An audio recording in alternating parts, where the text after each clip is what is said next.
Okay. Hey, everybody. So we are live. We should be live on Facebook again too. I don't know. I don't know. We'll see if anybody comes through on there. But yeah, Andy. Hello, hello, America. Yeah, We are all of America. we're it. It's us five. That's it. Every bit as diverse as you might think. So yeah, yeah. So as usual, welcome to the show, everybody. I am Game Master Roger. This is my neighborhood. Today we got a full crew today to talk about some games that we need or don't need. So I'm joined by Decado, as usual. Jason is there. Joe is below him, and everybody, you guys all know Mike, Thunderstruck Workshop.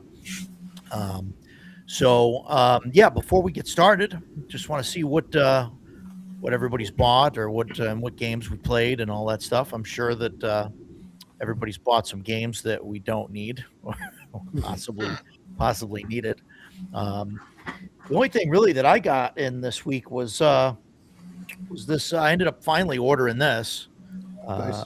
Letters from the Borderlands one. I'm really a big fan of Keep on the Borderlands. So, like, it's my goal to collect like every. Have you looked at it yet? Every printing or version of that. I have flipped through it and read. I haven't read through it thoroughly, but what do you think? You like it? Yeah, I think so. Yeah. So far, so good. Yeah. I'm looking forward to his Kickstarter when he expands on it because it doesn't have. I glanced at mine quickly. Yeah. I don't even know where I put it here. But yeah, I went through it a little bit, and it's I don't think he has the wilderness stuff that Keep on the Borderlands has. But I do know that that's supposed to be a big part of the Kickstarter. Was going to add all kinds of stuff, add the wilderness, but add a whole campaign to it beyond just the Caves of Chaos and the his hex map looks like this. Yeah, and there's a note on the bottom in fine print that says, "Fill out each hex during game prep or roll them on the fly as the party explores." Yep. So you're kind of meant to build your own kind of thing as you go, which, I mean, I would roll it ahead of time, but I mean, it could be, it would be cool to do it like at the table, but also I think like that's like a time waster, doing that. Yeah, and you start doing random stuff, you're going to have a lush forest next to a desert, and I'm like, okay, none of this makes sense. Well, that's not necessarily how those rules work, though. A lot of them have like plus and minus variables. So if you get one biome, it's hard for it to switch. You've got modifiers that keep it more geared towards it, or like adjacent biomes that make sense. Cool. Yeah, if You're there's- not going from like desert to Arctic okay. right next to each other. In 1E, you've got the tables, and there's definitely things like from a forest to a desert, like that won't happen because it's a 0 chance or whatever. And then and then Shadow Dark, I think you can only advance like 1 or 2 hexes, right? Hex types. And so, yeah, there's that too. Populated hex monthly. That's pretty good. This guy's stuff. First of all, you're going to And pay a fortune if you want to buy it all, because he's got like 54 issues of this or something. But it's great stuff, and each different issue has different things. And he's got his own maps if you want to use his world, but I would use it more for just inspiration. Maybe take his hex and drop it on mine, if it's something I like. But he's got hex flower terrain generation is really fun. I did a video on hex flowers actually in the long ago, in the channel that I did before this that no one knows about. I did that was actually my best video, I think, best performing video that I did. But yeah, the hex flower stuff is awesome. I talked to the guy that kind of I forget his name. He kind of like designed it or whatever. He wrote a book on it. Anyway, I got to talk to him for a little bit. It's pretty cool. So, but yeah, those populated hexes monthly, I keep seeing those on Kickstarter, and I mean, I back them every now and again. I've got some of them, but yeah, they're fantastic. You can get, I don't know how many he's got now, but he's got to have a lot. You've got to be able to do 200, 300 hexes with his stuff and just drop it in. Oh yeah, I think he's got like 54 issues of that populated hexes monthly, and you can buy bundles now, like the first year, 1 through 12, and it's not that expensive if you're buying the PDF. If you're going to buy prints, I mean, you run anywhere from $10 to $20 each, and if there's 54 of them, that's a lot of money to drop. But something like that, though, I don't think you need in print. Like, you just need it in PDF, and then you go through it, find the one that you're going to run or the one that you're going to need, and then print that out, right? For the day, right? I mean, I don't think you would need to print, to have a whole book of them, right? My opinion. And he's got other books that aren't like the populated hexes monthly zine. It's like all about thieves guilds in a hex crawl, and there's ones all about like the specific lake, and he did a whole, all the hexes around the lake and stuff, and that's still stuff that you could just take it and drop it right in your game. Like, hey, I like this. We're going to create this lake, and that's the stuff that's all around it. So I like that. Yeah. I do think that you mentioned 1E.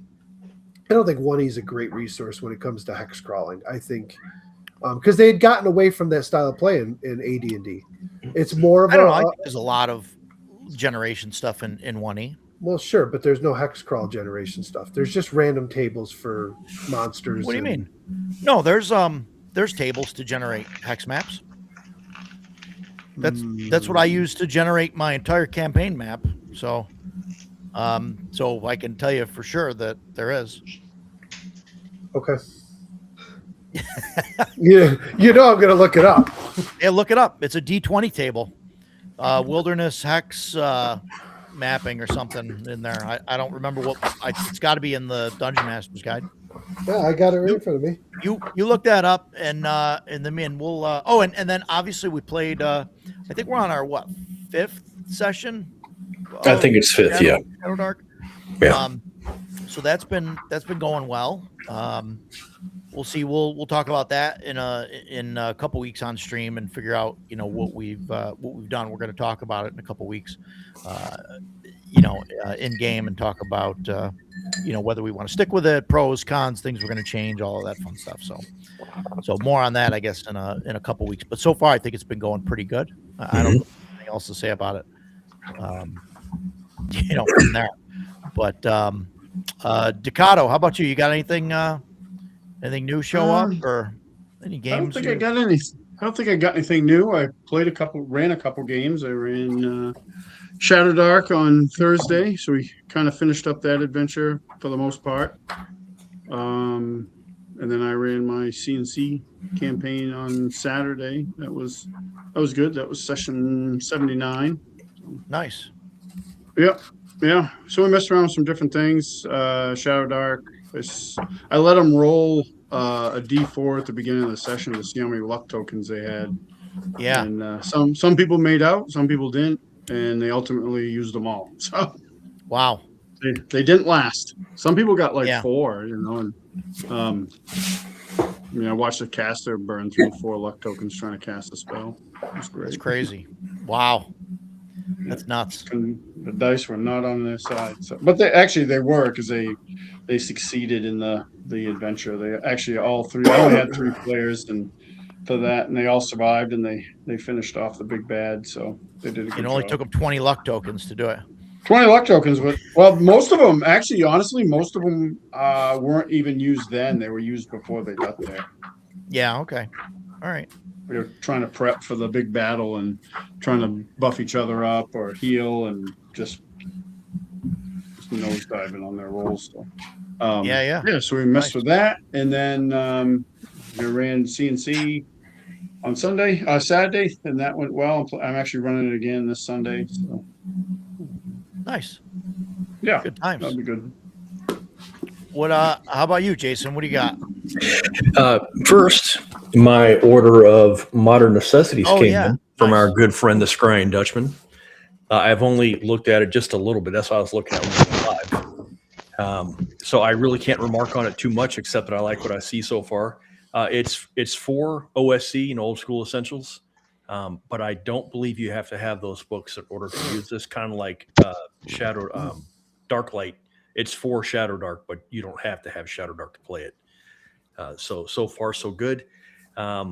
The Scrying Dutchman's next Kickstarter goes live next Tuesday. Really looking forward to that as well. That's the first, right? It's March 1st. Yep. Looking forward to that. We'll definitely back it as soon as it goes live. Had a great time with Shadow Dark this weekend. I think I had my first character moment that I was like, this guy's finally got personality now. The 2 clerics were in a room fighting a couple of skeletons, and Ken's wizard cast invisibility on my thief, and Ken's sitting to my right, so I go immediately after Ken goes, and Roger says, "What are you doing?" I said, "I pick his pocket," and then I just started giggling, and I was like, "Oh, finally!" And so I looked at Ken and I was like, "Did you ever watch Friends?" Because I'm a big fan of Friends.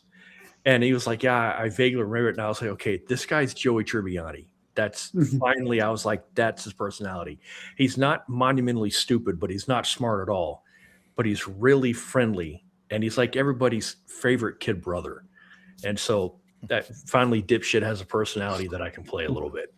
So I had a great time Sunday. It was, and we finally finished the Citadel.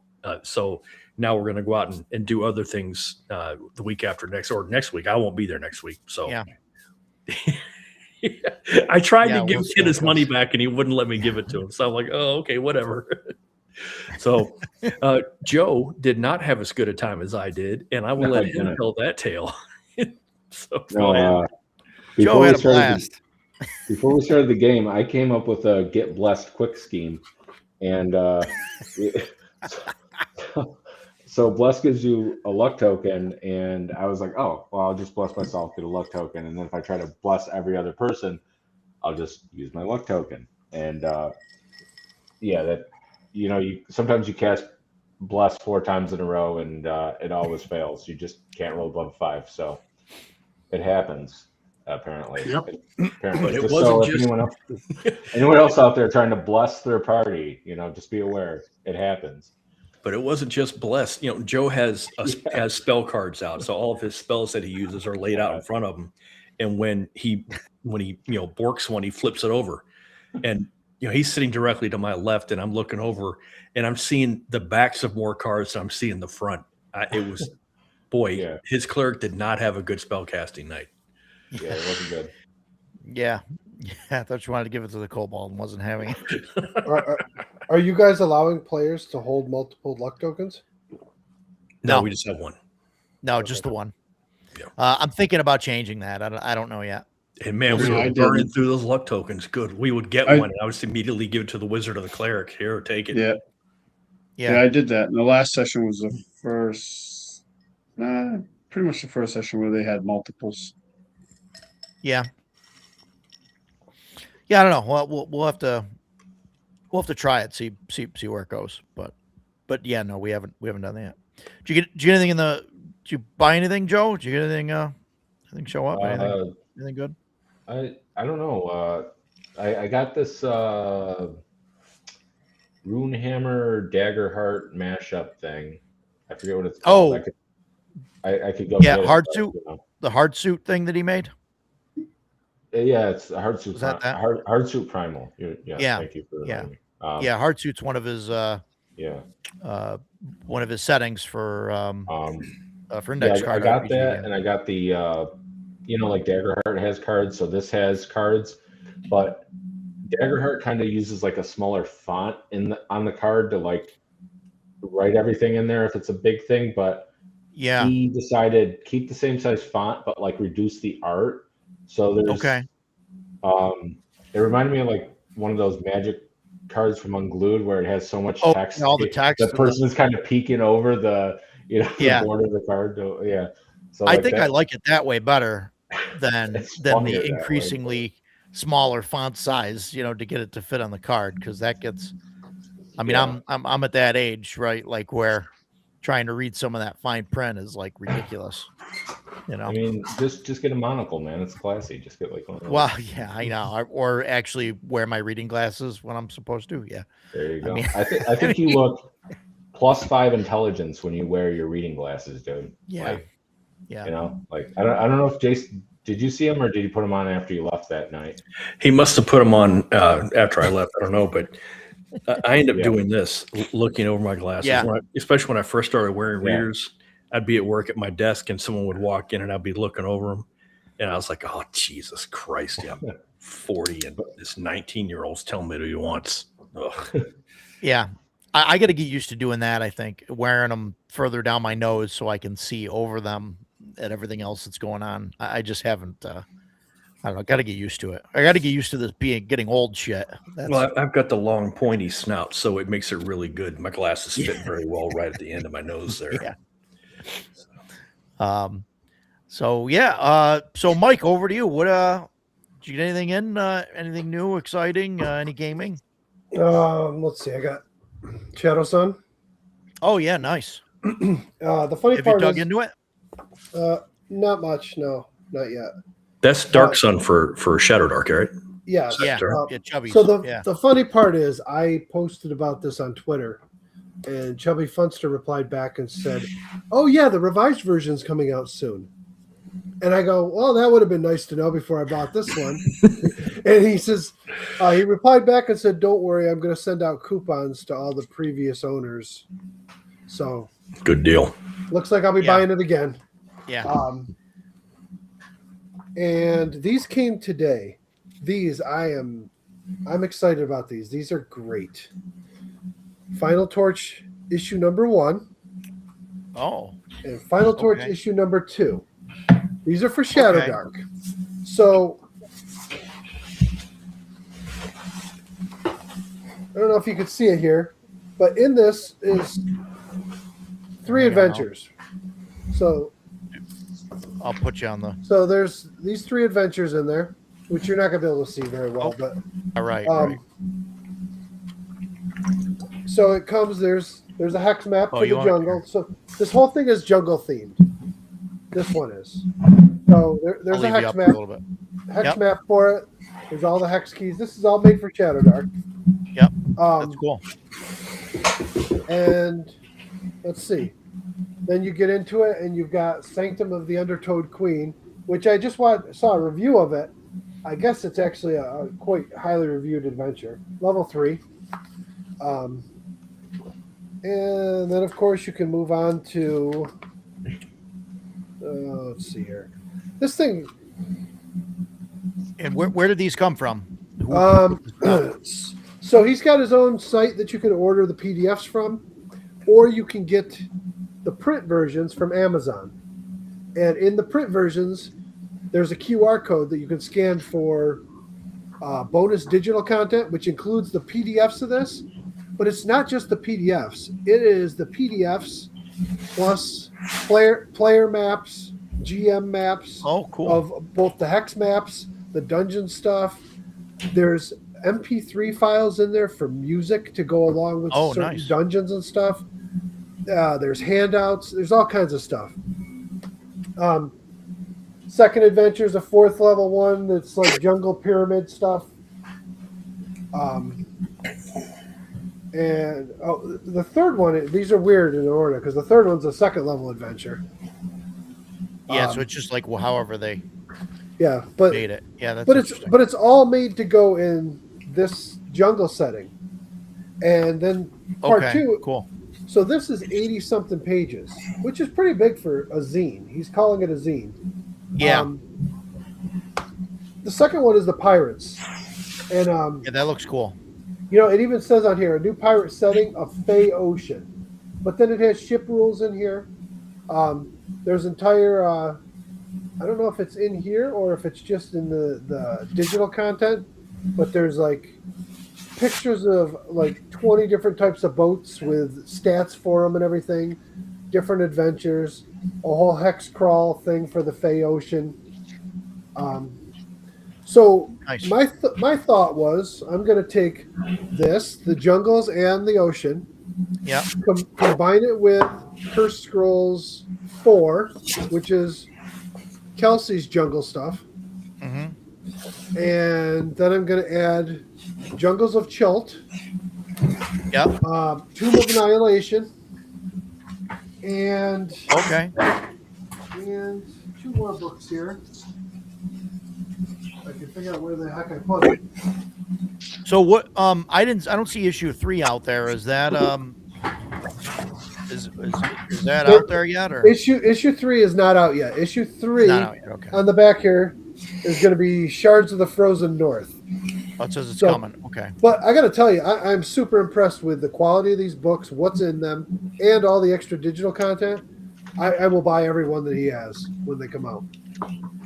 And then Yeah. on top of it, I will be adding Islands of Peril 1 and 2, which are this is all from the Holmes campaign. I've actually run a couple adventures out of this before in 2nd edition. Okay. The stuff's from Pathfinder. It's great stuff. So I look at it and I say, well, I'm going to add all that jungle stuff, Jungles of Chult, all of this stuff, Kelsey stuff, and I'm just going to make an island similar to the Jungles of Chult, maybe even bigger, to run a full campaign on. I've got all the seafaring stuff so I can do the oceans around it. Yeah. You know, and just basically put together my own campaign. I'm not going to use any of their hex maps, but I'll use their hexes for my stuff. But yeah, these came today from Amazon, and they were just outstanding. Yeah, cool. Outstanding. Cool. Yeah, they look like they're about $20 on Amazon, Yeah, I think one's 20 and one's 23. and then the But- PDF on drive-through is $9.99. But But you said you get the PDF for free, right? right. If you inside of this thing, there's a QR code for digital content, and you Yeah. get the PDF as part of that digital content with everything That's else. cool. I will tell you one thing. Yeah, so they've even got like blank things in here that you can print out for like ship types if you want to make up your own ship. Yeah, cool. But this thing is this book here is 108 pages. I mean, Nice. 80 something pages for the first one, 108 for the second one. They're pretty big for Okay, these. yeah. You got a Yeah, lot of that's content cool. for $20. Yeah, So- looking at it, just the stuff on drive-through, the art looks pretty good and stuff too. I mean, it doesn't Yep. look terrible. So, Yep. yeah, that's neat. Yeah, it'd be cool to take a look at and see how that goes. Yeah. Keep us posted on that. Obviously. Did you find that I was right in the first edition? No, I AD&D? can't. Nope. There's lots of tables for generating random stuff. Like if you're gonna do, like if you want to do a settlement in 1E, it was like roll it for the size of the settlement and this and that. But Yeah, there's hex. Um, There's hex there- rolls, hex generation. yeah, okay, It's there. I okay. know it's there. I Is it maybe I- in the Wilderness Survival Guide? No, No, it's in the it's in the DMG. If Cool. there is, listen, as much as I love that first edition DM guide, Yeah. if there is in there, it's pretty weak compared to what's out there these days. Oh yeah, no, I mean it's There's lots of the- hex. I mean, hex crawling was a big thing for basic and BECME, and it it's a kind D20. It's a it- D20 chart, you know, Right. where you roll and you're here. Yeah, there you Right. go. Chthonic It- musings, Appendix B, Appendix B. random wilderness terrain. Yep, and it's got and then it's got like you roll a percentile to see if it's a settlement, if it's like 17 or less or something. Yeah, I it's, mean- it's a there's a settlement, and then you roll on the random settlement table, and then occupy. Who it's occupied by, and all of that stuff. It's good stuff. Love it. It's fantastic. I built my whole Yeah. campaign map on that. So, Okay. yeah. So it is there. No, Appendix B, random wilderness terrain is there. Yes, it's like I said, it's pretty weak compared to what's out there. I mean, it's if I was going to generate a hex campaign, Sure. I'm not going to do it out of this book. right. I love this book, but there are just better Yeah, yeah. sources for it. I mean, Yeah, but I mean, I think like you're not going to. I mean, You're not going. You can eat yogurt with a fork, but it's not optimal. You know, Right, get a spoon and do the job right. well, no, I just what I'm saying is like it works well enough yeah, where you don't need another supplement or whatever No, to do I it. get it. I mean, It's there's rules in Shadow Dark for generating hex terrain too, and I mean, I wouldn't use that for everything. I feel like D&D regressed over the years from basic to AD&D to second edition to third edition to fourth and then to fifth, Really, where they took away all the rules for sure, travel. Travel stuff went away. Dungeon I think- crawling rules went away. yeah. It was like in every different edition took more and more of it away. You I know? disagree. I think that first edition is where we peaked on rules. I guess if you want to talk about complexity of rules, sure. So, But all right. Well, you know what, Mike? Let's put a pin in this, and Yes. we'll talk about the D&D rules complexity and rules history or whatever. We'll do an episode on that. well, Um, I can't be on that episode with you because Because you'll be wrong the whole time. no, not at all. why, yeah. Because I'll Mike and try I not to will be- dogpile you on that show all night long. Yeah, I mean, Yeah, you're like I one of 100% those. agree with Mike. You're one of those guys with that stick shoved up his butt. That's Yep. like, oh, second edition's horrible and first edition is Well, good. I mean, First edition is fantastic. That's where I began. sure. And I'm not going to say there's aspects of second edition which are better and some that are worse, but It is now, Ken. yeah. Well, we are talking about the Rule do sets. we need these books Yeah, and yeah. rule sets? Rules.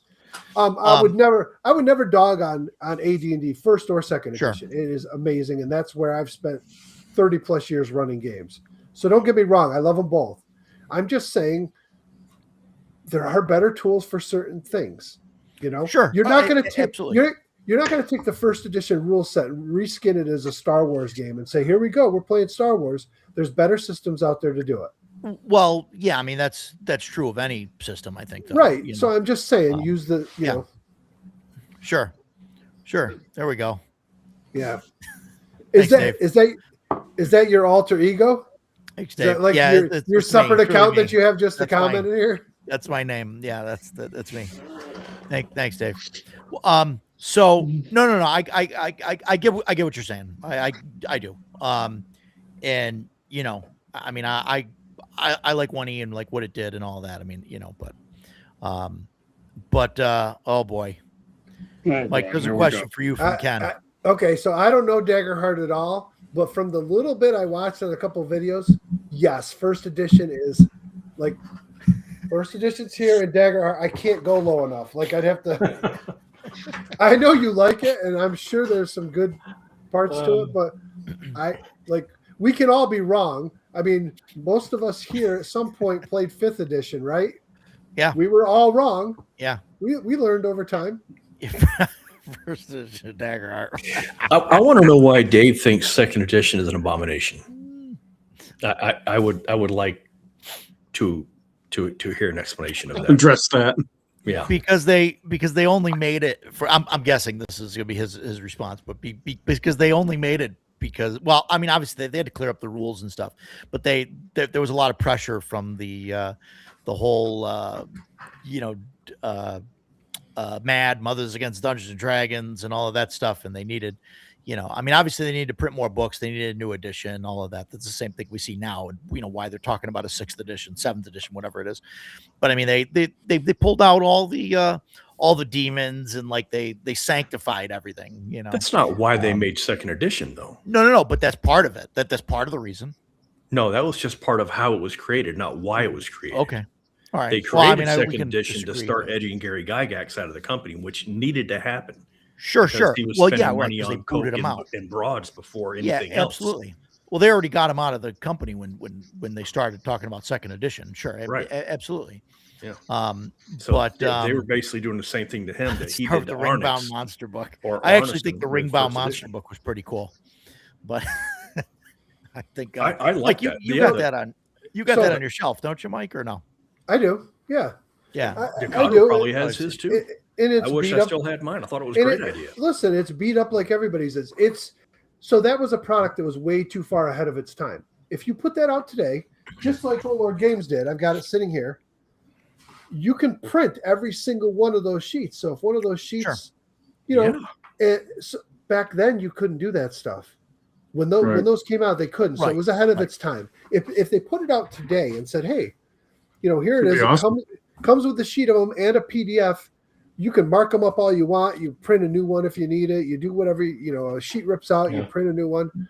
That it's not a bad thing. I'm still not a huge fan of spiral bound, or not. I don't want to say spiral bound because I'm thinking of like actual Yeah, binders coil or whatever, binding. Yeah. But just Coil. like a 3-ring binder for that, because it's 3 weak points for it to rip out. I understand Sure. that. That was the downfall of the whole design.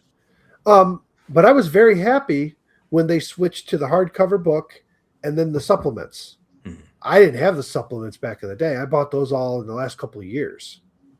But Yeah. There- I mean, I remember back in the day when I was running, I used a 3-ring binder, right? Because I didn't have a binding machine or anything like you couldn't Yeah, back then. yeah, It was just right. difficult to do it. So having a 3-ring binder and having like all your notes and being able to like move monsters around and just say, okay, all I need is these 10 pages of monsters or whatever for this thing is like, I mean, that's pretty cool. But yeah, nowadays you could do that a lot easier than you could back then. right. So I've actually Yeah, put a lot of stuff that was in like hardbound books into a binder and folder situation, or sometimes just a folder.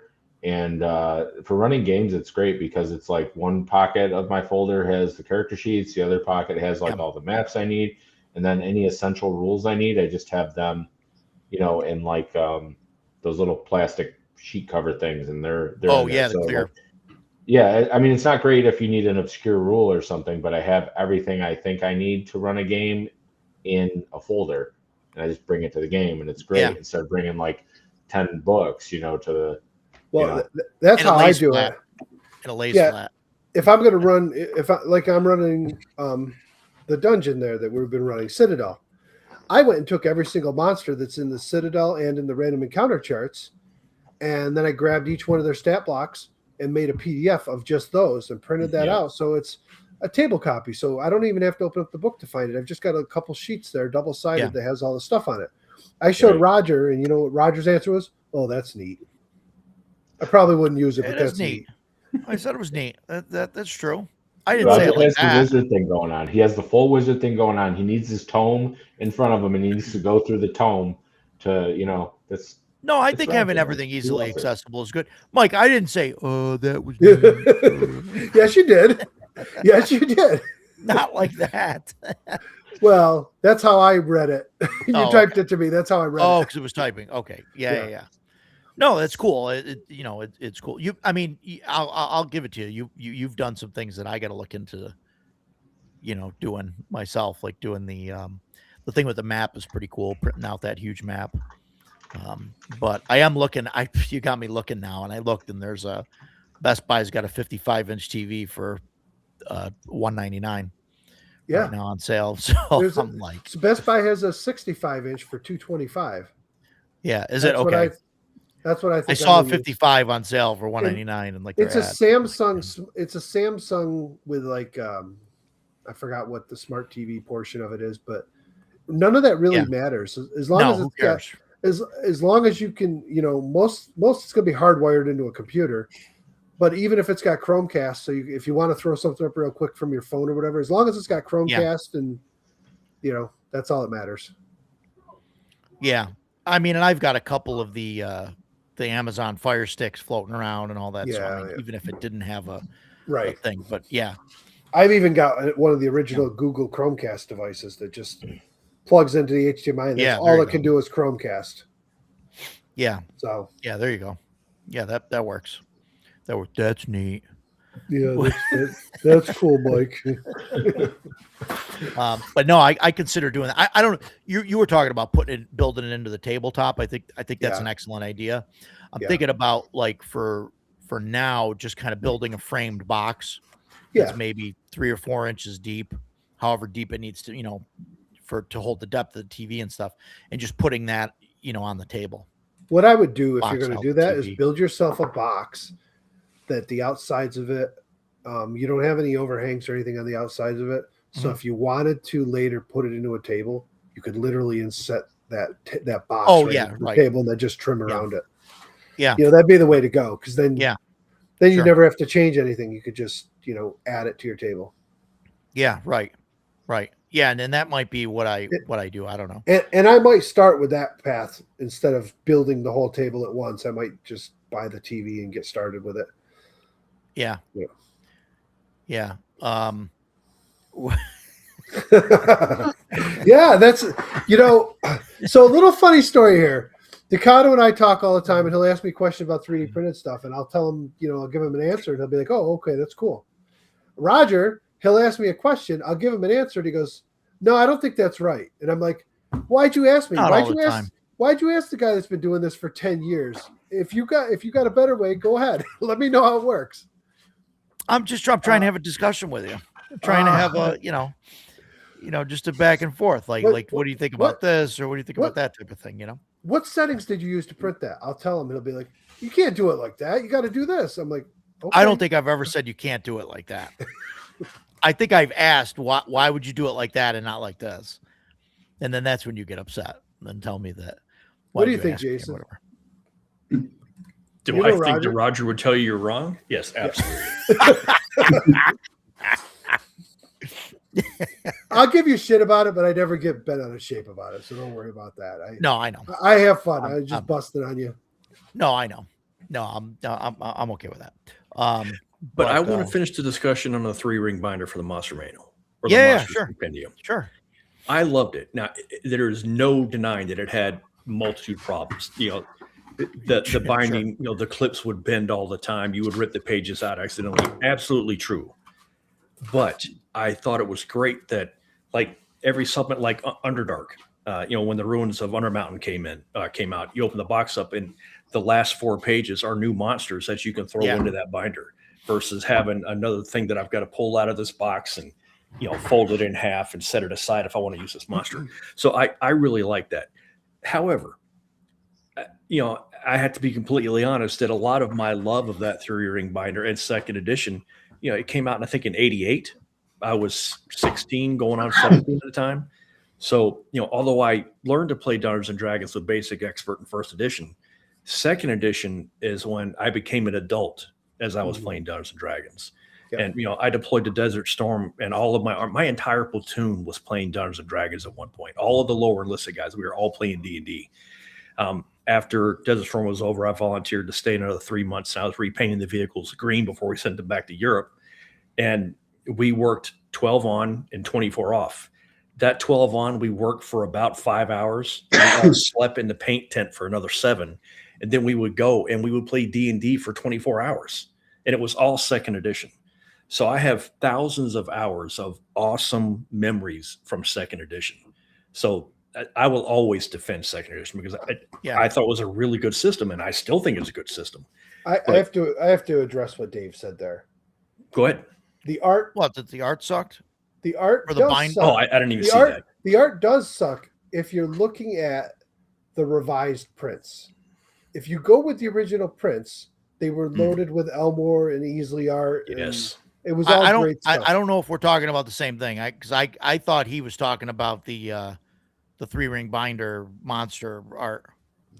Well, hey, listen, not for nothing. Look, we'll go here. It's not the binder. It's one of the appendixes. Same stuff from the Yeah. binder. Yeah. Okay. That It's looks not- good to me. No, It's I'm just not- saying. I think Yeah, personally, the monster manuals are Yeah. fine, but the I- core books, the art wasn't. Well, like Mike said, the revised ones, the art's fucking right, horrible. the revised one's horrible. The thing about this one is every single monster in every single book has artwork. Yeah, It's rare to find that these days. Yeah. I mean, the binder. Yeah, he's talking about the binder. here was my solution to the binder. So I've got the, obviously the hardcover Monstrous Compendium, but then I Sure. went out and bought. They did the compendium and annuals. Yeah. So this is all stuff that wasn't in the binder and wasn't in that. Then the Ravenloft stuff that was in binders got made into Yeah. these softcover books. Yeah. The Mystara stuff got made into one. And then you have a whole lot of stuff that never got made into them. This is just some of that. Well, I made new covers for them all. And Yeah. I made my own On bound mine, yeah. versions for everything. So you got your Greyhawk, you got your Spelljammer, because they never had print versions of these other than in the binders. Dragonlance, it was only a binder supplement. You know, Yeah. forgot. I Even want this I one, want the Forgotten Realms appendix. So I this want, one I here? want, I want those.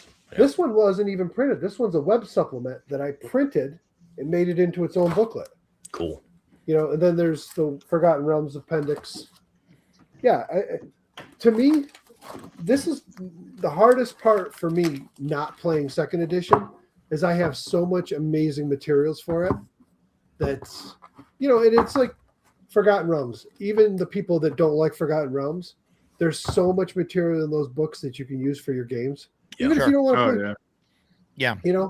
I play Forgotten Realms with second edition materials and a mix of the first and second edition box sets, but I run it like the first edition world where it's a lot more sparse, there's a lot less detail to it, and it's a lot grittier in my world. I've considered doing a Shadow Dark version of Forgotten Realms that's like,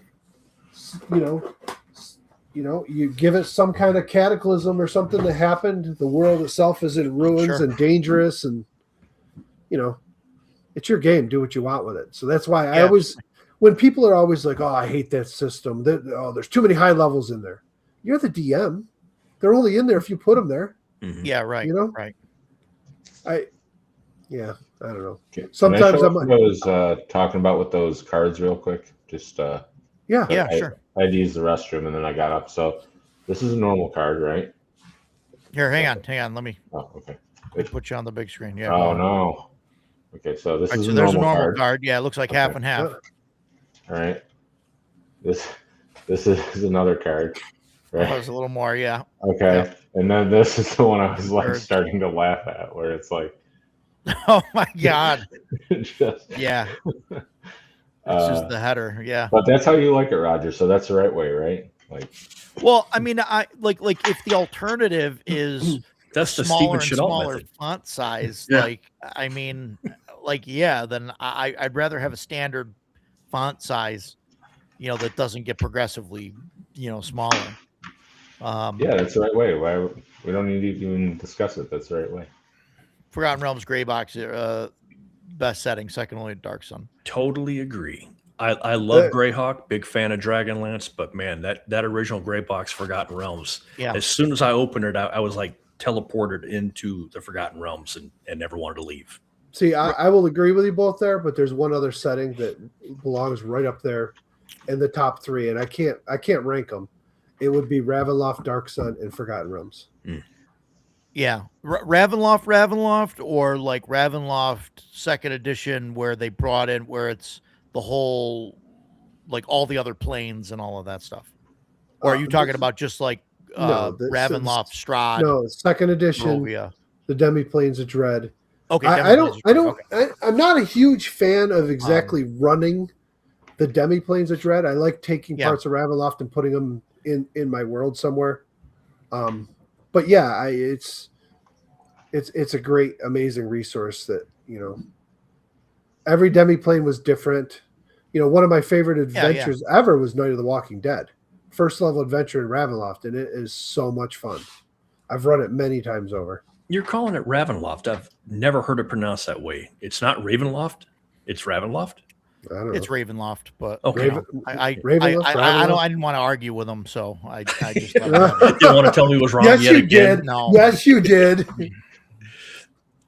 Yeah, Ken, that's probably a better way to do it on those cards, is to just try and reduce the rules and the rulings that are the way it's written. But I don't know. I think Shadow Dark's done a decent job at it, although I haven't really gone through all the spell cards that Joe has. So, but yeah, a lot of the Ravenloft art is really good. So, yeah, Shadow Dark cards. Yeah, that's you, Joe. Yeah. So yeah, no, they're I don't wanna interrupt pretty you. good.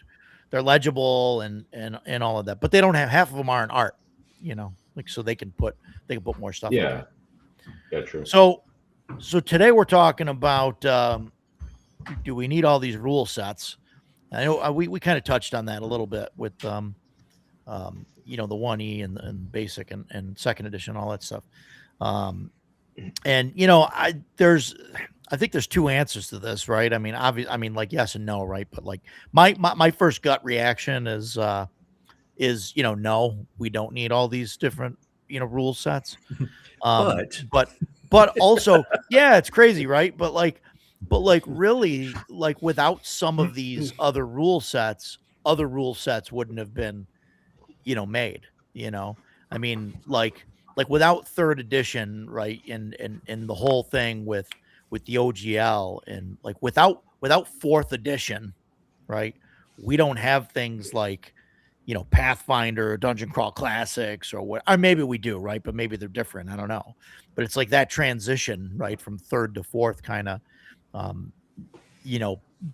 pushed Paizo and Goodman to like make their own systems. So like, and I mean, I like those systems, and they're different. And I think my complaint falls on like the OSR stuff, where, you have like a handful of rule sets that are really, really, really close. And the only thing that's different is, there's like one rule or something somebody didn't like, so they changed it or whatever. But I don't know. So, I mean, I think like that's the progression of people, is they play a system, they like it, but then they start changing it, and then they change it to the point where, hey, let's publish a whole system, with all of our house rules, whether that's a small thing, and you end up with just a small book, or it's something like this, where you end up with Joe Block's, AD&D house rules. That's, two massive, tomes, which They're is only great. like I'm not 500 knocking the Joe pages stuff. each. That's only 1,000 pages. That's fine. Because That's then it. you Yeah, never need they're- another book. Never they're need another small, book. right? Everything's there. Well, and that's the thing too, right? It's I mean, they're like all inclusive, I mean, he's got, I don't know how many classes and, rules for everything in there. But I mean, that's kind of my thought on it, but like, I know Paul, I don't know if Paul's out there in the chat, but I know he, whenever I see him on a stream, his tagline is, we don't need more BX clones. Yeah. Which is true, because It is true. there's a ton of them. Yeah, so we really, like, do we need any more BX clones? Like, no, I think we got enough. I think OSE is like a really good example of a BX clone if you want something that's as close as possible to the original. Yeah, and then there's different things. So the problem with that, though, is that's how it started. And Sure. then they added the Well, yeah. advanced. They added the advanced stuff. It's true. And I don't know if you've seen. They're discontinuing Yep. both of those lines and merging it all into one. Yep. So obviously the advanced line has been much more popular. So people really, Sure. I'm sure there's lots of people that just wanted that BX clone reformatted, easier to play out of the book. And it did that. But as it got more popular, people wanted more, and I think they did a great job with the advanced because it added first edition classes, but toned them down to match the BX They stuff. kept it, with the BX rules, which I think is fantastic. Yeah, it kept the Absolutely, I agree. power levels would be it. I would like to see like Dolmenwood. Dolmenwood's cool and all. I'm not a huge fan of the setting. I don't know if I'll ever run it myself. I would love to see Gavin Norman get back to working on OSE stuff. And, I know there's more stuff coming Sure. out. If you look on his Yeah. coming soon, there's new adventures coming. There's a new screen coming out. Obviously, there's going to be those new books coming. I don't know. I'm torn now because I really like Shadow Dark. Yeah. And I like OSE. But at the same time, there's some days where I want some of that additional rules complexity. And that's when I go back to AD&D. Primarily for me, second edition. And Sure. it's like Jason. So it actually came out in 89. And I started probably about 86. And we played a little bit of basic, and then some friends got me into first edition, and that's what we ran for a while. And then it was only a few years later that second edition came out, and we didn't have any game stores. We had Walden Books, and that's all they sold. So that's when I started collecting second edition stuff. And that's, I think for the most part, most people that switched from first to second is probably a similar reason. It was the current content being published. Sure. It was easily available. And I don't care what, I know I hear the beefs back and forth. People mad about them taking out the demons and devils. Okay, yeah, they put the Batsu and Tanari or whatever, and they're named differently, but there's the same type of thing. Or you pick up your 1E player's handbook or monster manual and use the demons and devils right out of there if you want.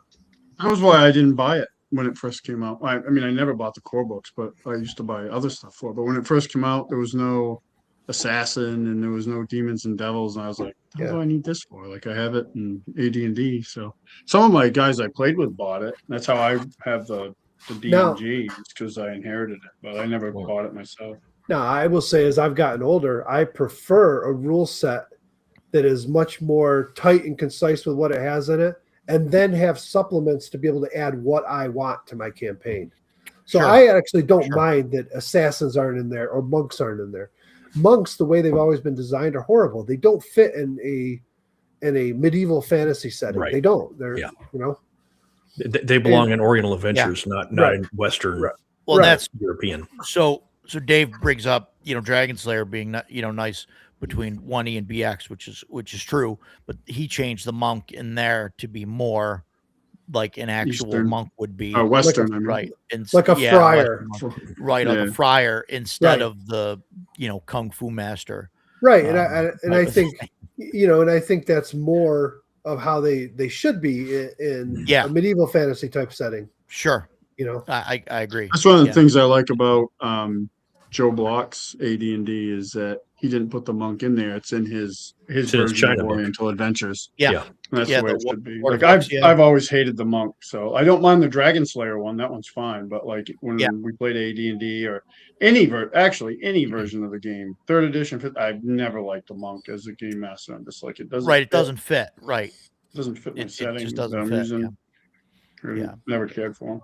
Which I think like that is what kind of leads to all of these clones, right, to come out, is people start playing a game and they start talking like that, like, oh, well, we can't use this, we don't want to use this, we don't want to, and by the time you get done with your house rules and stuff, or you start publishing stuff and that's your own setting or whatever, like the Dolmenwood thing, I think that's kind of how that happened, like, because that was originally just a BX or a OSE thing, and then eventually it's like you know what? We've got a big enough following. We got to think. Let's just make our own game, and then we can make our own stuff for it. And then that's Well, kind of how that happened. part of that with Dolmenwood was the OGL nonsense because originally Sure. Dolmenwood was going to be OSE, and then that Mhm. stuff happened, and he was like, "Well, I got to do my own thing because I don't want to lose what I'm working on." Yeah, And, yeah. But yeah, no, it makes sense. I really wish he hadn't changed it and it just left it for OSE. And not that it's much different. It's not very different. I mean, there's a couple different rules, but Yeah. I mean, I Yeah, just that's what's good about a lot of the OSR stuff is Yeah. they're really cross compatible. I mean, with minor changes. I just got really turned off by the ancestries. I mean, I don't know. Just not they my wouldn't gig. work in every campaign, but for if you're playing Dolmenwood, they're great. Yeah, But yeah. there's some yeah. other ones, maybe not so much. Monks belong to any setting. Well, Rooster, it's your time. You're wrong, Matt. That's My buddy Matt. You're wrong. oh well. If it's your buddy, then yeah, you're wrong. No, You're wrong. he's my buddy. You can all tell him he's wrong. Yeah, you're wrong. I mean, Yeah, listen, I even hated the Castles and Crusades monk. The way it's written, there's some vagueness to how it works, and I couldn't get an answer from Steve. And then when he did give me an answer, it was the wrong answer. But it was like certain little things about the monk, about their armor class and being unarmed attacks. But then they turned around and said, like Steve flat out said, "Oh yeah, you can use a weapon." I'm like, well, that's not an unarmed attack. If you're going to give them those bonuses for doing that, I don't understand this. People I get it with my players all the time. They're like, we want to add good things to the game, but there should never be any penalty for it. Well, everything should have some kind of reaction. If you're going to add Right, something good, there You should add be something, some you kind gotta of take something downside. away or the negative. Yeah, Right. right. Right. Sure. And it Right. was just right. like You give, can have give, this give. thing, but you're going to lose this or whatever. Yeah, absolutely. Right. So yeah. so I had a player Right. that took a weapon that was on the list that did like D12 damage. And Yeah. then he could get his unarmed attacks with it because Steve and Chuck and them were all saying, "Oh yeah, you can use weapons." I'm like, dude, it says unarmed. And they're like, "Oh, well, that's not really what it means." I'm like, well, what does it mean then? Yeah. The deflecting arrows says you have to have like a free hand to do it, but what if you're using a two-handed staff? And it's just Right. You I can't. don't know. Yeah. Right. Right. And you can't do it. Right. Right. Right. No, I agree. I definitely agree with you, especially if when you're trying to like min max or something like that. And I'm not necessarily and that's saying that your and player was that's doing that, but I think that's part of it. well, no, you know? it is what he was doing. And I don't have a group that really goes out of their way to min max, but if they'll interpret rules much different than I do. And I think that's because I've DM'd for 30 plus years and they haven't. So they look at Sure. it from a player perspective and they're like, oh, well, why can't we have that? They don't see what Yeah. chaos it might cause in the game by allowing you to cast that same spell 10 times in a row. There's a lot of that. I mean, Why can't I have players like that. Why can't we just make Magic Missile into a cantrip? Because then we'd be why? playing 5th edition. Right, because why Yeah. would you do Yeah. anything else? You'd be just firing Right. missiles left and right. Yeah, And that's before you started joining us, that was actually a discussion that Ducato and I had. We had that exact discussion. All my guy had to do was cast Flame Bolt. It's a Yep. 0 level cantrip. I can cast every Yep. round. Why would Yep. I use Yeah. anything else? Especially it- when the damage elevates on it. But that's Right. a different discussion. Yeah. Right. Yeah. Yeah. It's interesting. So I mean, I think this is where all these different things come from. All these new rule sets and books and everything else, right? Because people don't like the way things done or the way something was written, or they feel like Well- they have to explain things, and then they have their own printing of it now. It's weird because I don't ever want to say that. Yes, warlocks were the same way. Yeah, I was gonna say Ra- that too. Yeah, I mean, get there. Rangers were the same. The warlocks cast Hex and then Eldritch Blast. Eldritch and Blast, the- Eldritch the Blast, the Ranger Eldritch Blast, cast. Yeah, the Ranger cast. I forgot some. Hunter's Mark. And then their attacks, and it was just stacking abilities to, because they couldn't. they were piss poor design. So they were like, Yeah. oh, we'll just give a bunch of stuff to make them happy.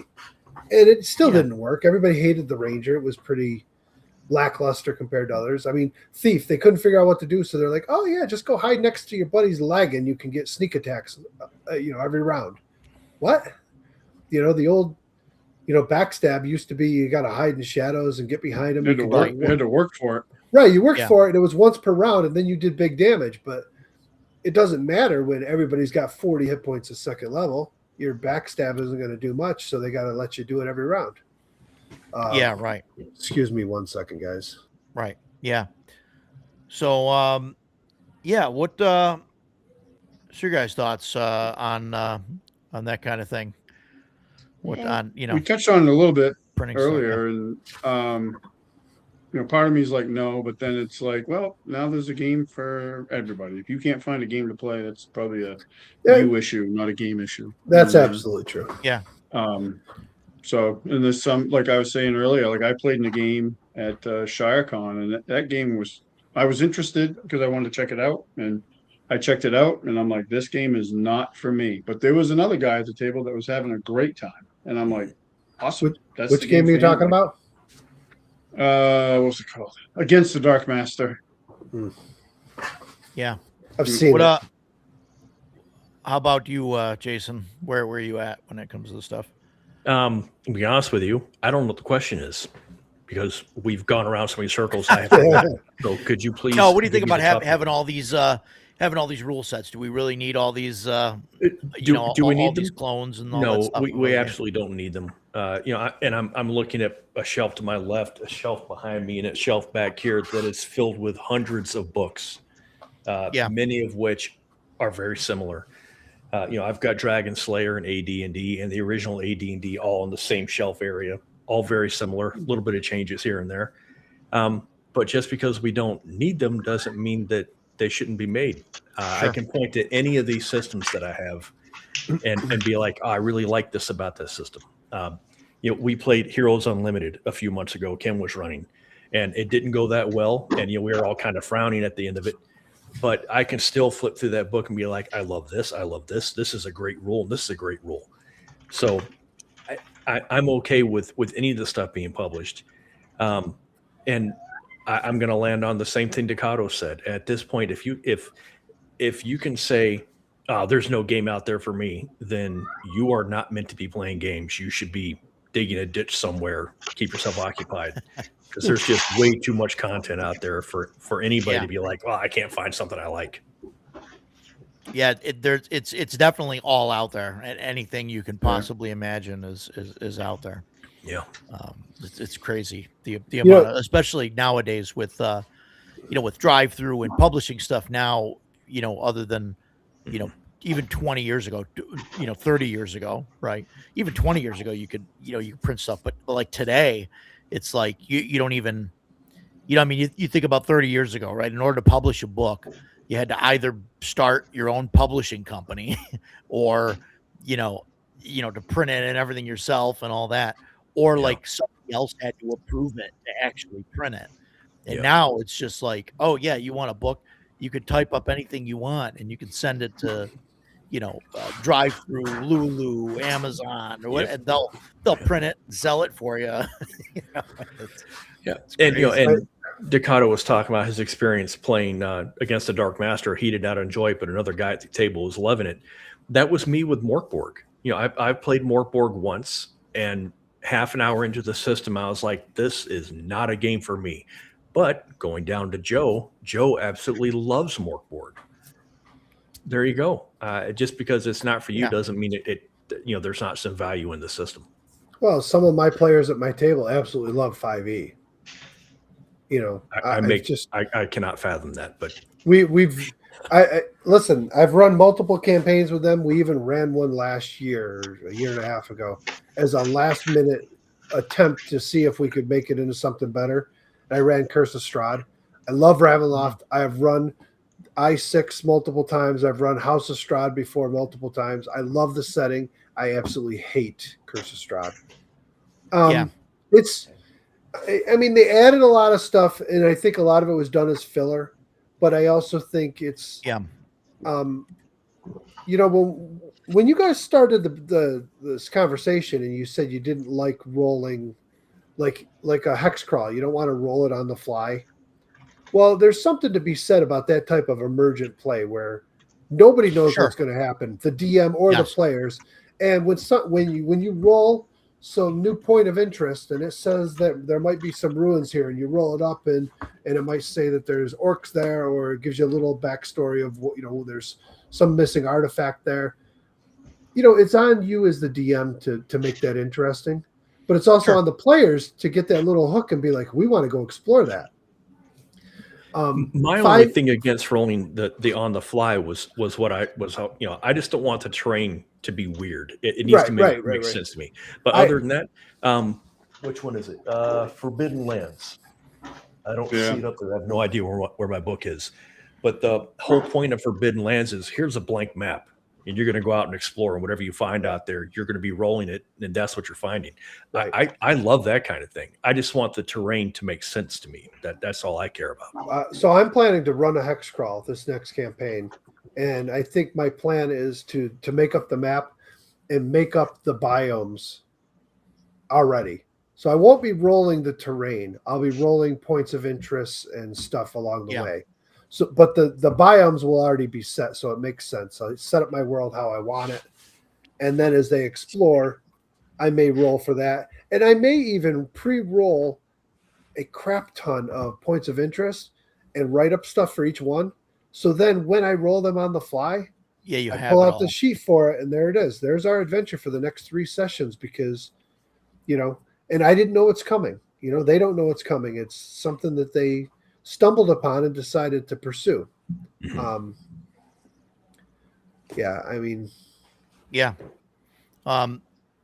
where are you at with all this?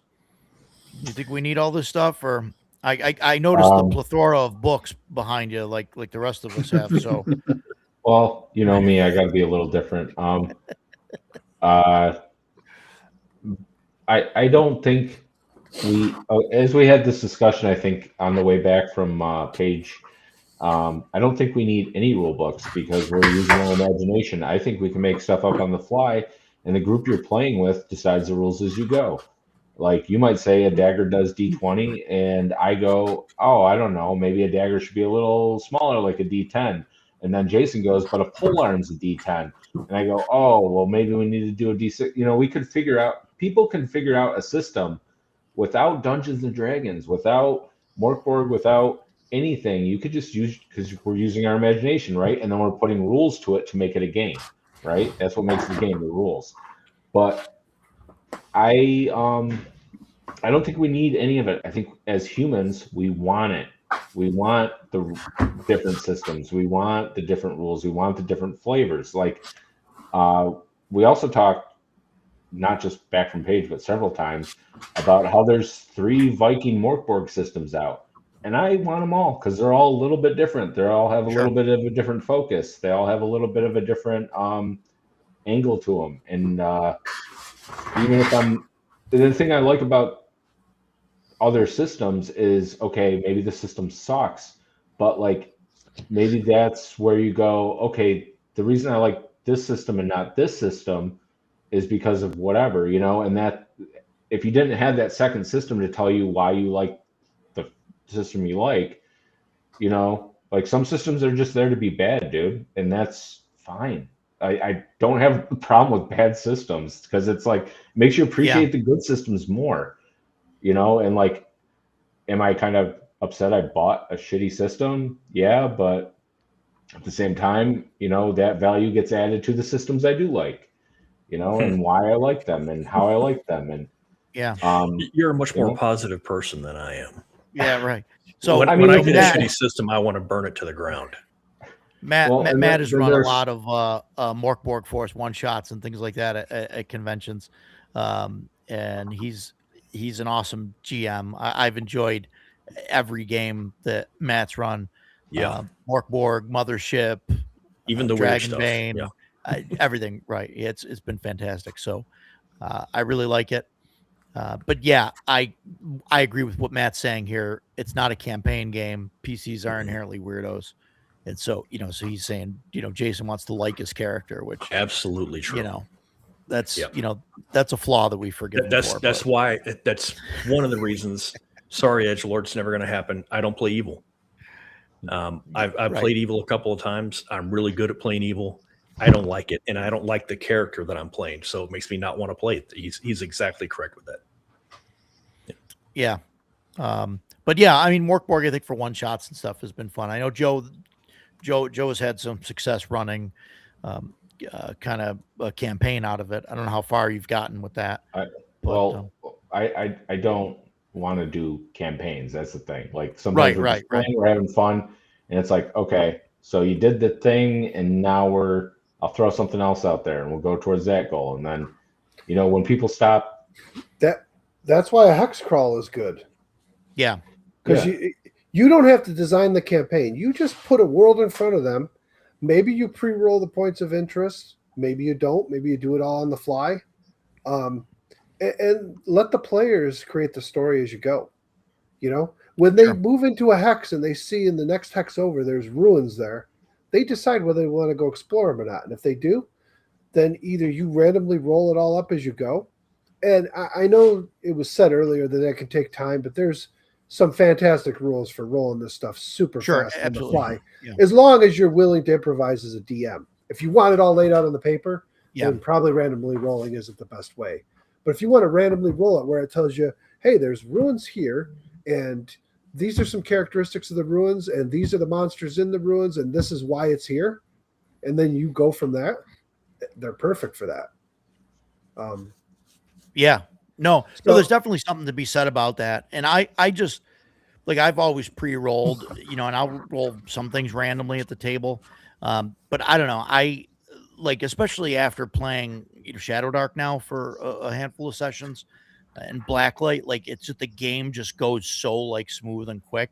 Yeah. And so maybe using their generation stuff would work. But I don't know. I think it'd be great, right? As a GM sitting at a table, because then, I could almost have a character in the game, right? Because you don't know what's going to happen or what's going to come up.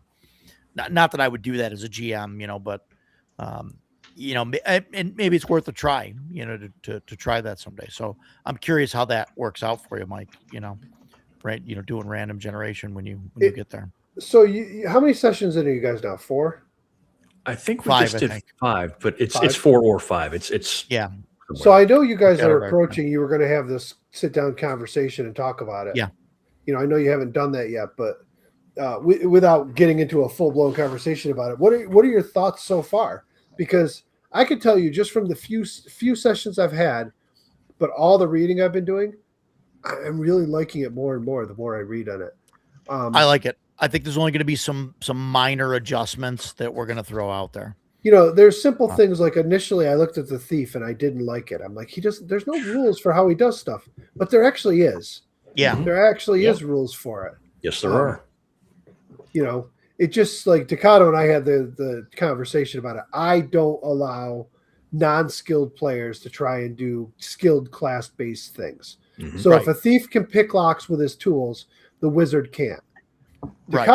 Ducato said, well, I'd give him a real high DC and a chance to do it. I don't even do that. I just say if you're not skilled, you can't do it. But either way works. You give him an 18 DC on it. Yeah, it's pretty hard to do.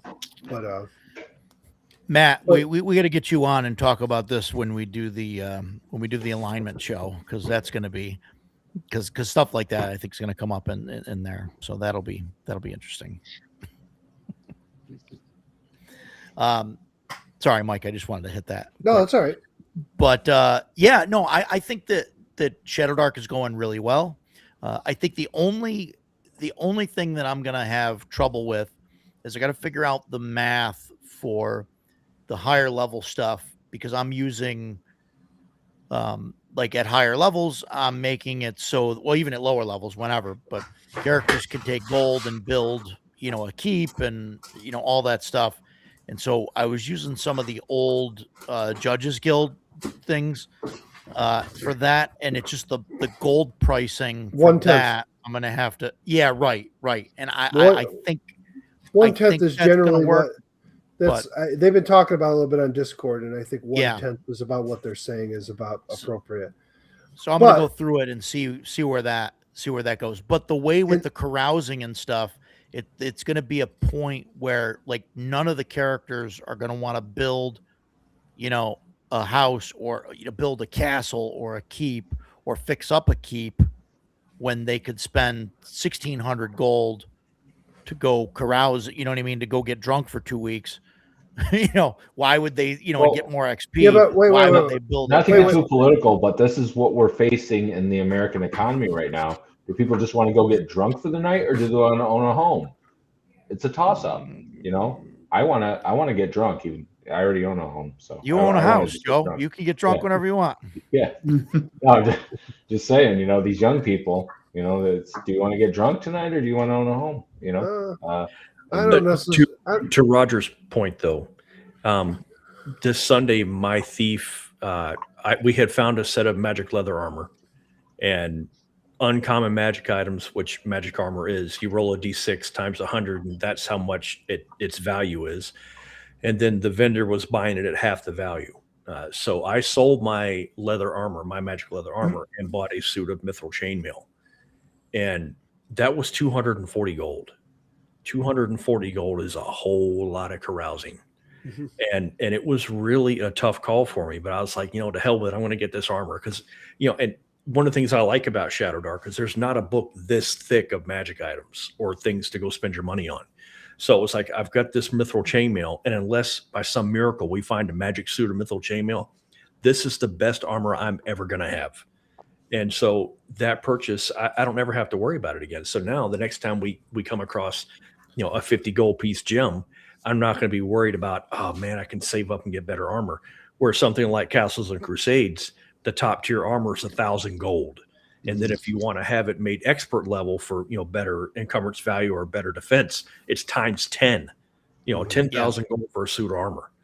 And so that's one of the things I really like about Shadow Dark is that the economy is much more lean. I like that about it. So Roger, one thing you got to realize. So first of all, when you look at downtime activities, carousing is one of two listed in the main book. The other one is learning. Learning, yes. Right. And I almost But did then that last week. But then if you go into Western Reaches, there's more forms of downtime coming. Mhm. If your players are only worried about carousing, spending their money in carousing, they are seriously going to hamper themselves ultimately. So Sure. you talk about building a keep.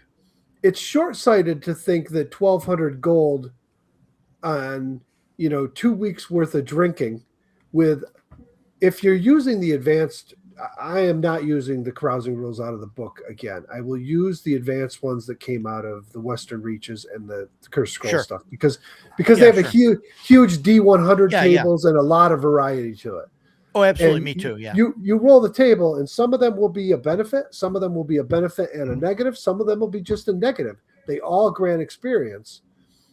But when they throw 1,200 gold at something, sure, they can go carousing and maybe make 6 experience. Well, if they're level 50, to go to level 6, they need 50 XP. If they're carousing once per adventure and they're making 5 or 6 XP, instead of spending that money to maybe build themselves a keep or whatever, I mean, that's short-sighted, I think.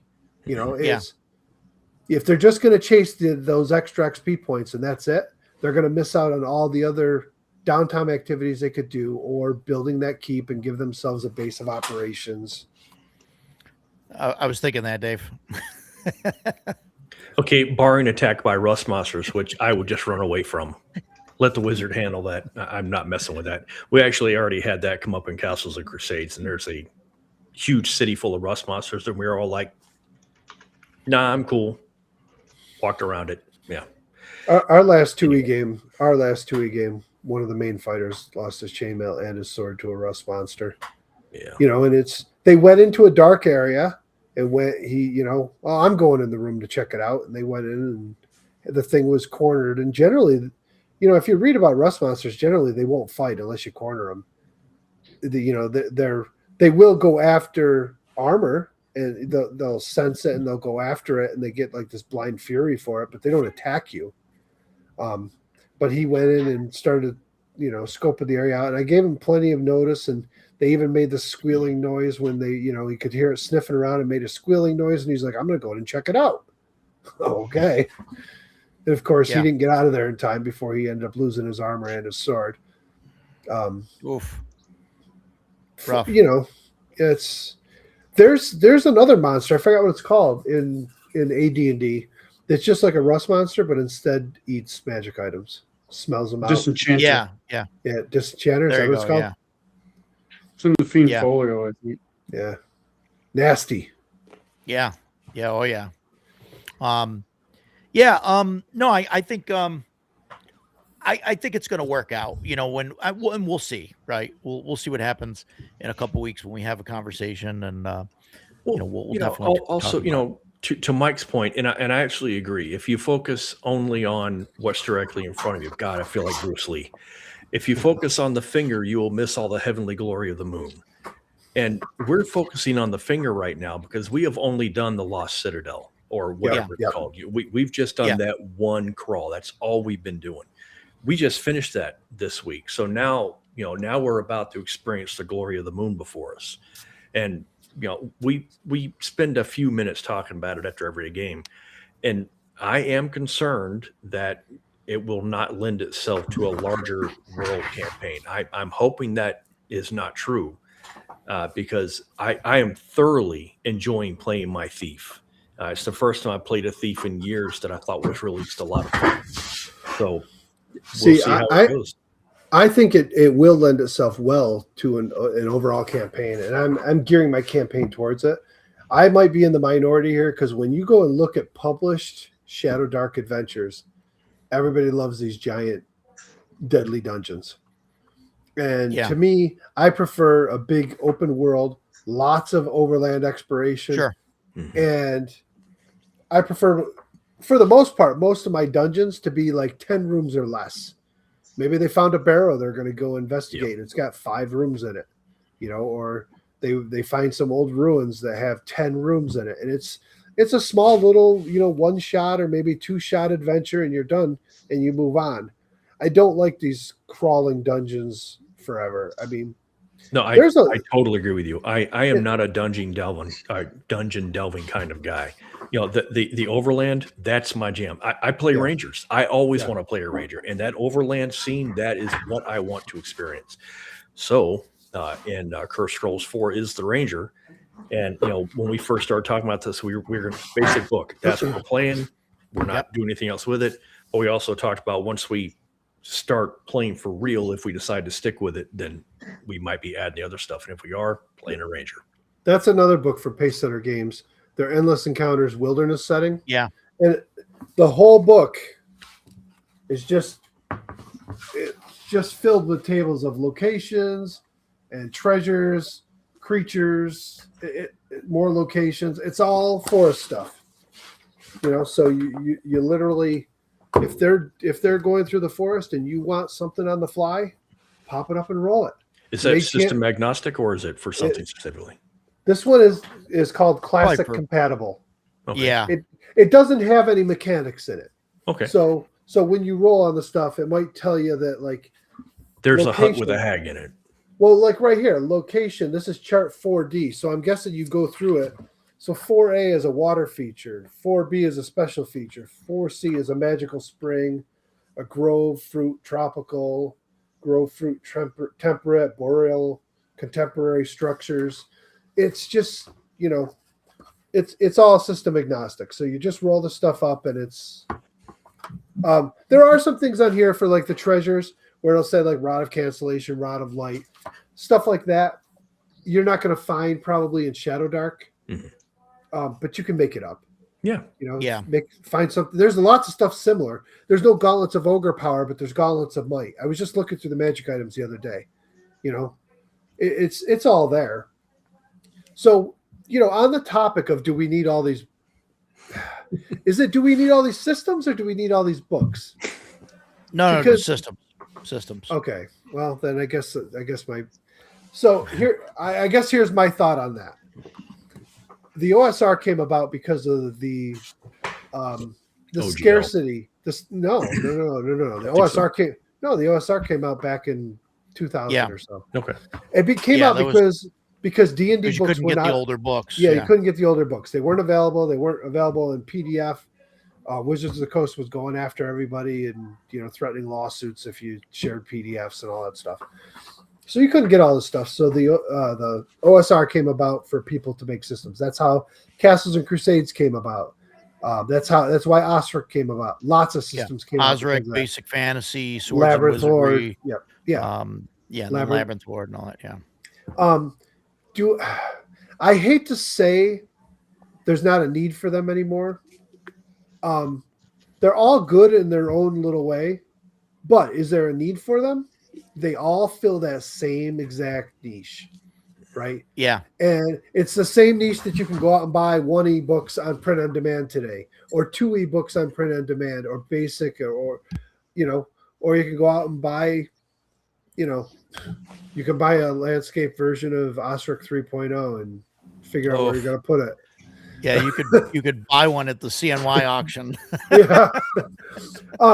But my thought is, though, if you're asking, do you need all these systems? For me, I told myself I didn't need another fantasy system to replace D&D.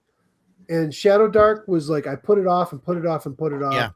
And then I go to Page and I see all the Shadow Dark games played, and I'm always talking to Troy and looking at his stuff, and I decided, well, I'll try it. And I'm glad I did, because I really like it, because I do feel that Shadow Dark brings a little something new and different to the table that a lot of the others don't. A lot of the others are just trying to make their version of the same thing. Sure. Where Shadow Dark is a little different. Yes, it's there's nothing new there. And Kelsey will even say that. There's nothing new. Right. It's just a different way of doing it.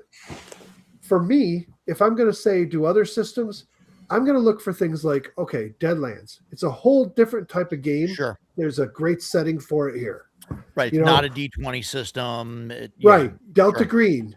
It's Sure. a modern version of Call of Cthulhu with better sanity rules and set in the, well, there's actually different settings. You can get one set in Vietnam. The basic one is set in the 80s or 90s. You can upgrade it to modern day. Those types of things. I know, like, we know Jason's thought on Fantasy Flight game Star Wars, but any Star Wars game, no matter what system, it's not D&D. It's something different. Mm-hmm. I look at Free League. I love their stuff because everything that they put out is different.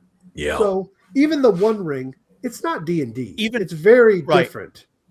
The Walking even Dead, their systems, like most of their systems are the same system, but Right. they're all different and tailored to that specific world, which is fantastic. So then you get into things like The Walking Dead or Twilight, or then you get into like some of the 2D20 games like Star Trek. I think those games all have a place at the table because they're all different. So if you want to but if I want to play fantasy, I'm going to pick between AD&D or Shadow Dark or OSC. I'm not going to keep buying systems. I mean, I've got Hyperborea sitting here. I have Arcanum. I've got Dragon Slayer. I've got some 3rd edition books. I bought the core 4th edition books, never played any of it, barely even looked at them. If you ask me now, I don't think I know it's an unpopular opinion because everybody has what they like, but I don't think there's a need for more and more and more of the same thing coming out. Yeah, like Dave said, they're vanity projects. So I could sit here and say, I want to take those rules and rewrite it. I want to change the wording on it and change a couple rules and call it my system. And that's what a lot of things are these days. Well, do you guys think that some of it is because it's so easy to do it? Like what people will do is they'll take a system like, say, Shadow Dark or whatever and say, okay, I like this about it. I don't like this, and then they start writing their own house rules for it and everything else. And before you know it, they end up having a PDF that's basically their own game, right, for their home game. And then, at that point, if you already got it written up, it's super simple to just upload it to Drive-Thru and just start selling it.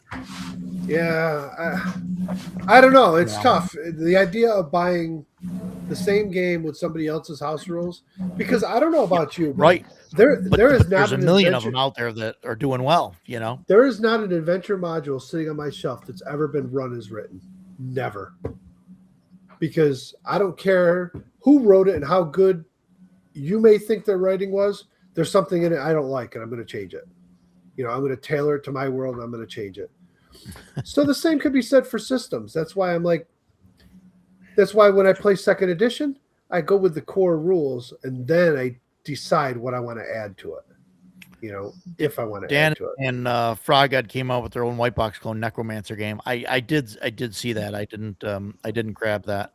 When I asked what made it different from the other clones on the Discord, people got big time mad and like I attacked them. Yeah, I don't know. I don't know enough about it. But Listen, it's understandable. People get defensive about the system that they enjoy and run. yeah, And I'm not saying any of them are wrong. I mean, listen, man, I ran Castle and Crusades for years. I don't run it anymore. I know lots of people still play it, and that's fine. I think, though, you know, Castles and Crusades really began the OSR. I think they tout the fact that they've never had a second edition. That's very debatable with the amount of changes Wow. they've made over the years and with Yeah. this reforged 11 stuff. printings of the same edition. I think Okay. Castles and Crusades really could have benefited from a new edition with some Yeah. serious changes to it over the That's- years. that's like a question that I wanted to ask you guys too about that. And since you're kind of bringing that up, I want to talk about that. There's systems like Castles and Crusades, Dungeon Crawl Classics, where they've set, and others have done it right, but they're not as they're not as prolific. Like they don't have a new version of the book, a new printing of the book every year. Like you could say that like White Box hasn't changed or whatever, but that, you know, there's no like new additions, there's no edits, there's no reprints. Right. So Goodman Games and Troll Lord, you know, has basically said, hey, we're gonna reprint this, we're gonna fix this, we're gonna just keep, you know, we're gonna keep the same thing, and everything's gonna be 100% compatible all the time. I mean, there's something to be said about that. You know, I mean, a lot of people get upset, and you have these edition wars whenever a new version of, you know, D&D comes out, right? You always have the people that are like, no, I'm sticking with this, and you've got the people who say, no, I'm switching to the new, and you know, they're always, you know, at each other's throats. And I mean, Pathfinder, you know, I mean, you still see it with Pathfinder players now, where there's, you know, there's the diehard Pathfinder 1E guys, and there's the diehard Pathfinder 2 guys, you know, and so back and forth. But I mean, do you guys think it's worth it to keep the same system, or should a system come out with different versions, different editions? I think they gotta, you know, I think they have to make some sort of effort to make sure, like if you bought 20 books for the first time it came out, and then they come out like they did with fourth edition with a totally uncompatible system, that's going to cause some issues. But I mean, yeah, I mean, you should, you know, like look at Hyperborea, right? Like there hasn't been huge changes to Hyperborea, but there have been changes, and there's 3 editions of Hyperborea, but they're all very well done, and they're like, it's the next, you know, like, oh, and then like the last one wasn't even a new edition, like what they just did. That was just him putting in basically the 1 page of errata that he had discovered over time, and a new printing. That's a new printing, right? Like when you start changing fundamental rules and stuff, that's you're leaning more into new edition era. And I think that's okay. I mean, and I think, I mean, I play Castles and Crusades, and yeah, they could definitely do with a lot of things. But I'll tell you what ultimately drove me away from Castles and Crusades was the constant reprinting of stuff. But when they do it, they take things and they constantly move things from this book to this book, and they keep switching them around to get you to buy them. You know, and it's like, oh, we're going to take these classes. You bought the Adventures backpack, and this is where it is. But now we're going to make a new version of it, and we're going to move that over to the new Castles Keepers Guide. So we're going to run a new printing of the Castle Keeper Guide. You know, so they've just announced they're doing another print run of the Player's Handbook. But guess what we're going to do? We're going to put new art on it again. We just did new art, but we're going to do it again to get you to throw your money at the same exact book with the same errors in it the same printing mistakes with Yeah. a new piece of art on it. And it just got old to me. I'm like, to me, that's pure grift. I'm sorry. I like the guys, but that is just like, how much money can we suck out of Well, our loyal fan base? And I don't like fully disagree with you, Mike, but like I mean, you got to understand, right, that a company that prints RPGs, like they have to like reprint, they have to update, They do. They should have have to done. come out with new. That's why I said know. there should have been an actual second edition at some point Sure. where they made Right. changes. The thing I also don't like is when they'll change rules, they'll be like, okay, first aid cantrip. First aid cantrip used to stop you from dying. Now it stops you from dying and can heal you for hit points. That was Yeah. a change that they just made as they did reprints. And then they're like, I oh, think by the way, that changed. the Reforged edition definitely, I think they should have went to a second edition and called it a second edition and fixed their stuff. In my opinion. And I do think I have some problems with Siege and the way it operates, especially as you get higher Sure. levels. And I think they know there's problems with it because they offer all kinds of alternatives to it, and then they don't even play them by the rules. It's like if you're not even going to play your own rule set, and you're going to offer all kinds of alternatives. Maybe there's something wrong with that part of the rule. Maybe that needs another pass. Sure. And Sure. like you said about Hyperborea, at least he sits and looks at his rule system and plays it over time and says, okay, this is the complaints people have. Let's make some changes here. Doesn't have to be Yeah. drastic. Just fix things, and maybe say, okay, we're going to put out a new edition. It's compatible, but there's going to be a few rule changes here, Yeah. Jason, Yes. where are you at with reprint? I'm sorry, Mike. Did you want to? No, I just wanted to agree with Rooster. That's exactly.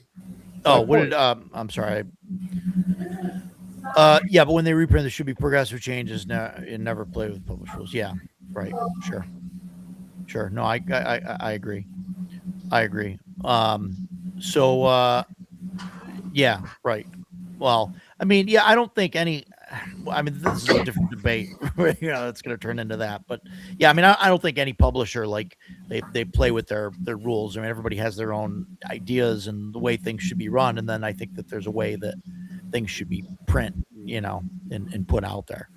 But Jason, where are you on all this as far as additions versus reprintings and I think if you're just fixing errata, there's no problem with doing a new print. It's still first edition or whatever.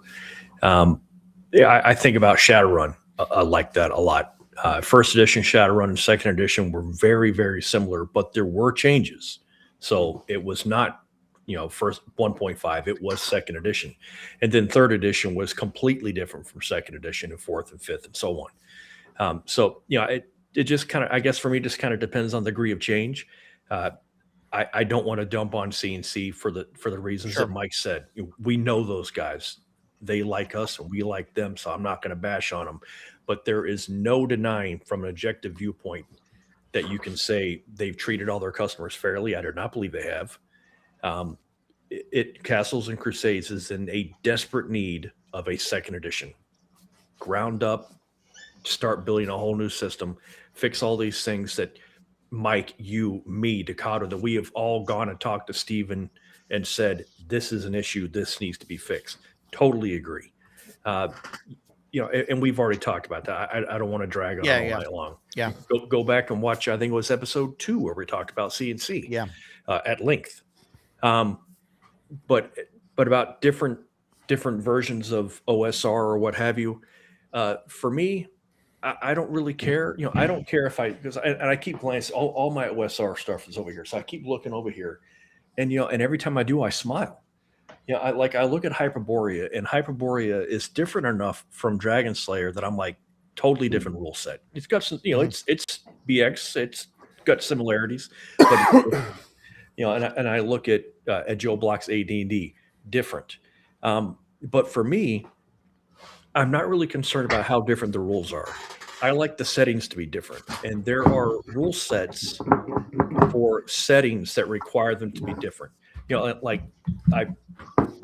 is one of my favorite settings, Baptism of the Fire. Yeah. It's in Poland. It's in early medieval Poland.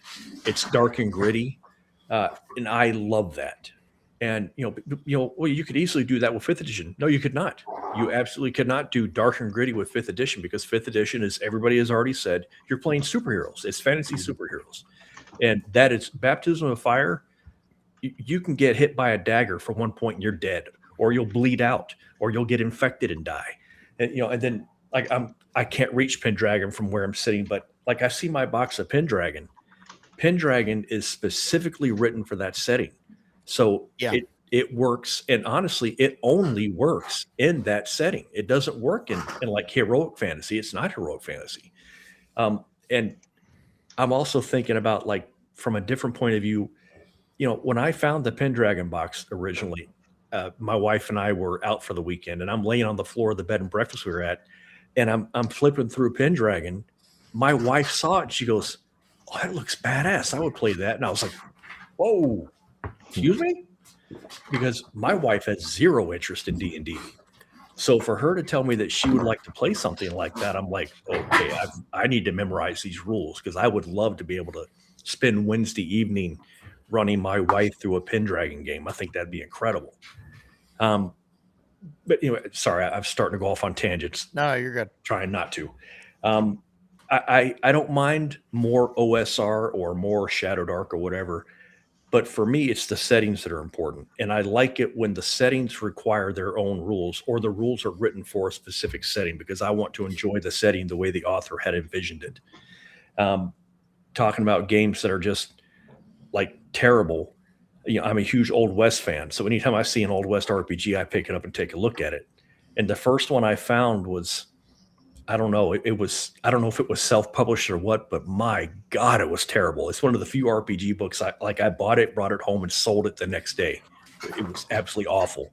A week later, I found a 3.5 version of the Old West. And I'm a big fan of 3.5. So I looked at it and I easily understood everything in the game. Awesome. Wrecked, some of the guys from Free League made Tales of the Old West. A little complicated. It like Free League stuff, it's its own system, and it's a little wonky, but the product's amazing and the rules are really good. And I've also got Aces and Eights. Somebody mentioned Aces and Eights a couple of weeks ago. I really like Aces and Eights, but the shot clock on that thing is, my God, does it drag the combat out. You've got to, I'm going to shoot him in his left hand. I roll a It seems very D20. fiddly. Yeah. Yes, and then I have to place the shot clock, and then I've got to draw a card, and I'm just like, okay, that's too complicated, and it's making the game drag out. But it's still really cool, so I'm okay with having it. So How much of Baptism of Fire have you dove into? I know it's medieval Poland. read through the whole thing.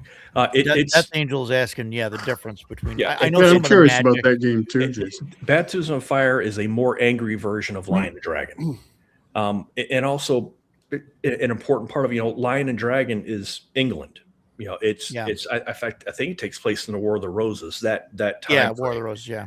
The Baptism of Fire is, it's Poland, and it's during just like the early medieval, late Dark Ages, early medieval.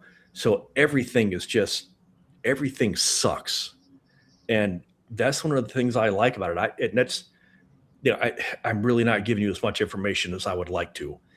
Tell you what, give me a couple weeks, I will read both of them, and I will give you a full critique on them. And There you I go, mean, I Death really Angel. will, because I'm thoroughly interested in them. But like when I read Lion and Dragon, I was like, this is great. This is like high medieval, almost Renaissance, but not quite. It's like the peak of medieval society. Whereas Baptism of Fire is like at the beginning of medieval society, where all these petty warlords are fighting each other, and anybody caught in their path is just going to be destroyed. I really like that, and I wish that other systems were able to incorporate that kind of setting into their play, because most are not. Joe Block's AD&D, Hyperborea, Dragon Slayer, those games are not meant for that. They're high fantasy, and that's fine. I have no problem with that. Baptism of Fire, and I think Lion and Dragon also. there's no healing, dude. There's no cleric walking around casting first level healing spells on you. That does not. Healing takes a long freaking time. So for me, it's that I've talked so many times about realism in my stuff. I really like that. So one of the things that it stops you from doing as a player, if I'm playing a fighter and there's 5 orcs, if I've got a cleric at my back, I know I'm good to go because he's got a couple of healing spells. And if I fall, he'll be able to pick me up, no problem. Baptism of Fire, there's 5 bandits in the middle of the road, and the first level fighter is going to go jump the 5 bandits. He's dead. You don't do that kind of thing. So it makes you step back and say, ambush these guys, talk to them, avoid them. It really makes you concentrate on what you're doing versus just throw myself at, throw the meat wall at the enemy and see what happens. Yeah. I will read them both and I will let you know in a couple of weeks. Because Rooster's do this. Rooster's asking about, do we need rule sets? Do we need all rule sets at the same? Do we need the different game designs? And I consider those the same question. And I agree with you, Rooster, that and Ducato said this obviously. You play enough different systems, eventually you find one that you like, and that's I think it's worth minor differences and stuff for that. Hey, Jason. Yes, sir. Have you ever played Twilight 2000? Oh boy, here we go.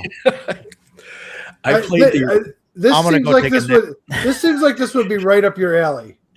Would you like the short version? I'll give you the short version. Just the short version. Everyone's already heard it. I played the original in high school when I was a kid, and the first Free League game I ever saw was 4th edition Twilight. Roger and I were at PAX. We were walking down the hall, and I saw 4th edition Twilight, and I looked at it and I went, holy F. And I was like, this is Twilight 2000. And there was a Free League rep there. And he was like, yeah. And I was like, is this like a reprint of the old stuff? He said, oh no, it's the same game, modern rules, blah, blah, blah, blah, blah. Yes, dude, I have played Twilight 2K many times and I absolutely love it. Have you played this 4th edition version? I sure have. And you like it? Oh yeah. I really, that's a game I really want to get to the table because I think it could be a lot. The ammo rules are flawless to me. I love the ammo rules. I love the military tactics that it talks about in the game. In fact, you can't see it, but it's over on the far corner over here, starting over on the left. That's the base game, all 3 book expansions. I've backed the pre-order that's coming out whenever the hell it gets printed. Yeah, I keep thinking about buying all the other stuff, even though I haven't got it to the table yet. And it's so dense. There's so much there. I mean, that box set is so heavy. You can break somebody's jaw with that thing. It sure is, man. I mean, that's like a freaking brick. And that's, Roger and I went back to the hotel and I opened up that 4th edition Twilight 2000. And I was blown away by the quality. Because again, my first time ever seeing Free League, so I didn't really know what they had. I was blown away by the quality of it. The art was great. And I started reading through the rules. And one of the things that I like about Twilight 2000 is you can do squad warfare. You can do platoon, whatever, but that's not really what it is. You can have 2 surviving military guys mixed in with a group of 5 civilians, a doctor, a civilian doctor, a reporter that was here to see everything and then got trapped. It's so good, man. Yeah. So I haven't even read through it enough. Is there like a really deep scavenging system to it or any of that kind of stuff? Yeah. I love that kind of stuff. One of the times I was playing it, I was the only military guy that was in the group, which I like, by the way. And so, we took out an enemy, we defeated an ambush and the bad guys were using AKs. And so at the end of the fight, we're all scavenging ammo and one of the guys took an AK. So we gave him all of that 7.62 because we're all using American made rifles, 5.56. And so after the guy took the AK, I broke open the rest of them and I threw the bolts in the river. And one of the guys was like, why are you doing that? And I was like, well, without the bolt, this rifle will never get used again. And we can just drop it and never have to worry about it. And he was like, wow, that's really cool. And I was like, oh, good. That landed the way I was hoping it would. But, it's things like that. But the scavenging, you absolutely need to scavenge because, the Russians have dropped nukes. That's the whole point of this. Right. Drop nukes that the big counterattack by the Americans totally failed. and the last thing that comes over the radio is you're on your own. Right. And the game means that you are on your own, dude. Yeah. So every single thing you see, think of, can I use that for something? Because you're going to want it later on. I've been dying for a post-apocalyptic setting, and I really like Twilight. I would prefer a system that had that wasn't military based. It was more of just survivors in a post-apocalyptic setting. I think that would be. That's totally what it is. Like I said, it's a military based game. Play Mutiny Zero. Yeah. I've looked at it. It's a military based game, but like I said, you don't even have to have any military guys. You can be a squad. You can be a bunch of refugees trying to go from A to B, or just you're trying to get the hell away from everybody because everybody wants to kill you. Yep. Yeah. It's very, very good. Yeah. Matt says, thank God I own TL 2000 already because Jason would have sold me on it. So. And Full Metal Dragon. Guys, honestly, I'm delighted to hear that. I want people to go and get the base game. It's $50. Yep. Get the base game.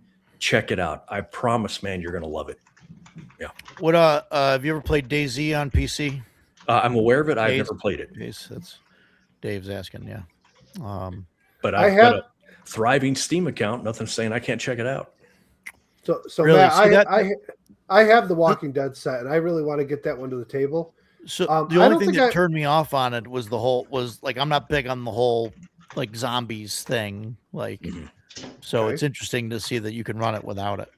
Yeah, listen, did you ever watch The Walking Dead? Yeah, the zombies aren't the main enemy in the show. Never have been. I watched it. It's always the people. I watched it to the point where the guy got his hand cut off or he cut his hand off on the roof in the handcuff. So that was as far as I got. Not even finished 2 episodes. Yeah, you didn't even finish the first season. It was only a 6 episodes. The first season was 6 episodes. So yeah, you might have made it 3 or 4 in, maybe. Yeah, maybe. I don't even think I made it that far. Like I said, the last thing I remember seeing was the guy's hand hanging in the handcuff when they go up to the roof. Listen, the show's dragged on forever, but I've watched it all. I like the setting. The zombies are the background. They're the difficult terrain that gets in the way.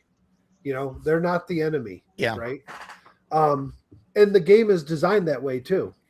The zombies are not the main enemy in the game, but they're the thing that you got to pay attention to because they can overwhelm you and they can really screw up your day.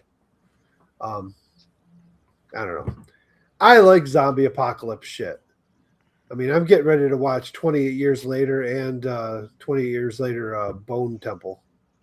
The two of them. I heard 28 Years was not good, but I've heard Bone Temple was pretty good. I've not seen either one of them. I have no personal experience. See, I've seen 20. What's Bone Temple? That's the new one. It's a spinoff of 28 Years Later. Okay, I didn't even realize they were I heard that that one was bad, and I didn't follow anything else. No, Bone Temple got really good ratings. I know that. Okay. But I've watched 28 Days Later and 28 Weeks Later, and so I gotta keep up with it at least. Yeah, you got to make a 28 months later of the 3 or whatever was it? that had already been out. Yeah, I haven't watched it yet. I did too, Death Angel, and that's why I never got into Walking Dead. It was the I guess the mid, the early 2000s to the 2020s. It was like everywhere you look, man, there's a freaking zombie thing. Movies, games, video games. Yeah, right. And I was just like, okay, I've just so had enough of this. So I read same reason. I read the comic books before there was a show. And that's how I started with it, was through the comic books. When I was stationed in Mississippi, I became very good friends with a guy that owned a local comic shop, and I would go in every Wednesday and pick up my pull. It was always the Punisher and stuff like that. And I went in one day, and there was nothing for me in the box, and I was like, "Oh my God, what am I going to do?" And he's like, "Well, I've got this series. I think you're really going to like it." And so he gave me the first trade. It's like the first 12 issues of Walking Dead. He said, "Take this one." And I said, "Oh, the first one's free." And he was like, "Yeah." And so I was like, "Okay, I'll check it out." I took it home. I read the whole thing, brought it back to him that Thursday. And I was like, "This is just not for me, dude." I mean, it was well written, but did not interest me in the slightest. And that was the end of my Walking Dead. Yeah, yeah. It was I just couldn't get through the whatever couple episodes that I watched. Same thing. It was like this is just another zombie apocalypse thing. And I know, Mike, you said it wasn't, that's not about zombies or whatever, but like those first few episodes, they were heavy in the zombie thing, and it was just Yeah, like, but God, no, even those I first, can't do this. even those first few episodes was also heavy in the whole. Sure, It was all about the people. I mean, sure, I don't know, whatever. I'm not going to try and sell you on it. yeah, Listen, it's a show that obviously went way too long. Yeah, they should have. yeah. They dragged it out. There's a lot of stuff in the show that they shouldn't have done.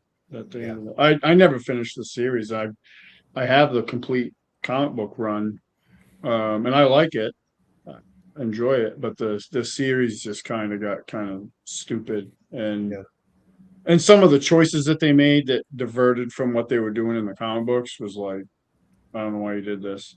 Yeah. I just killed it for me.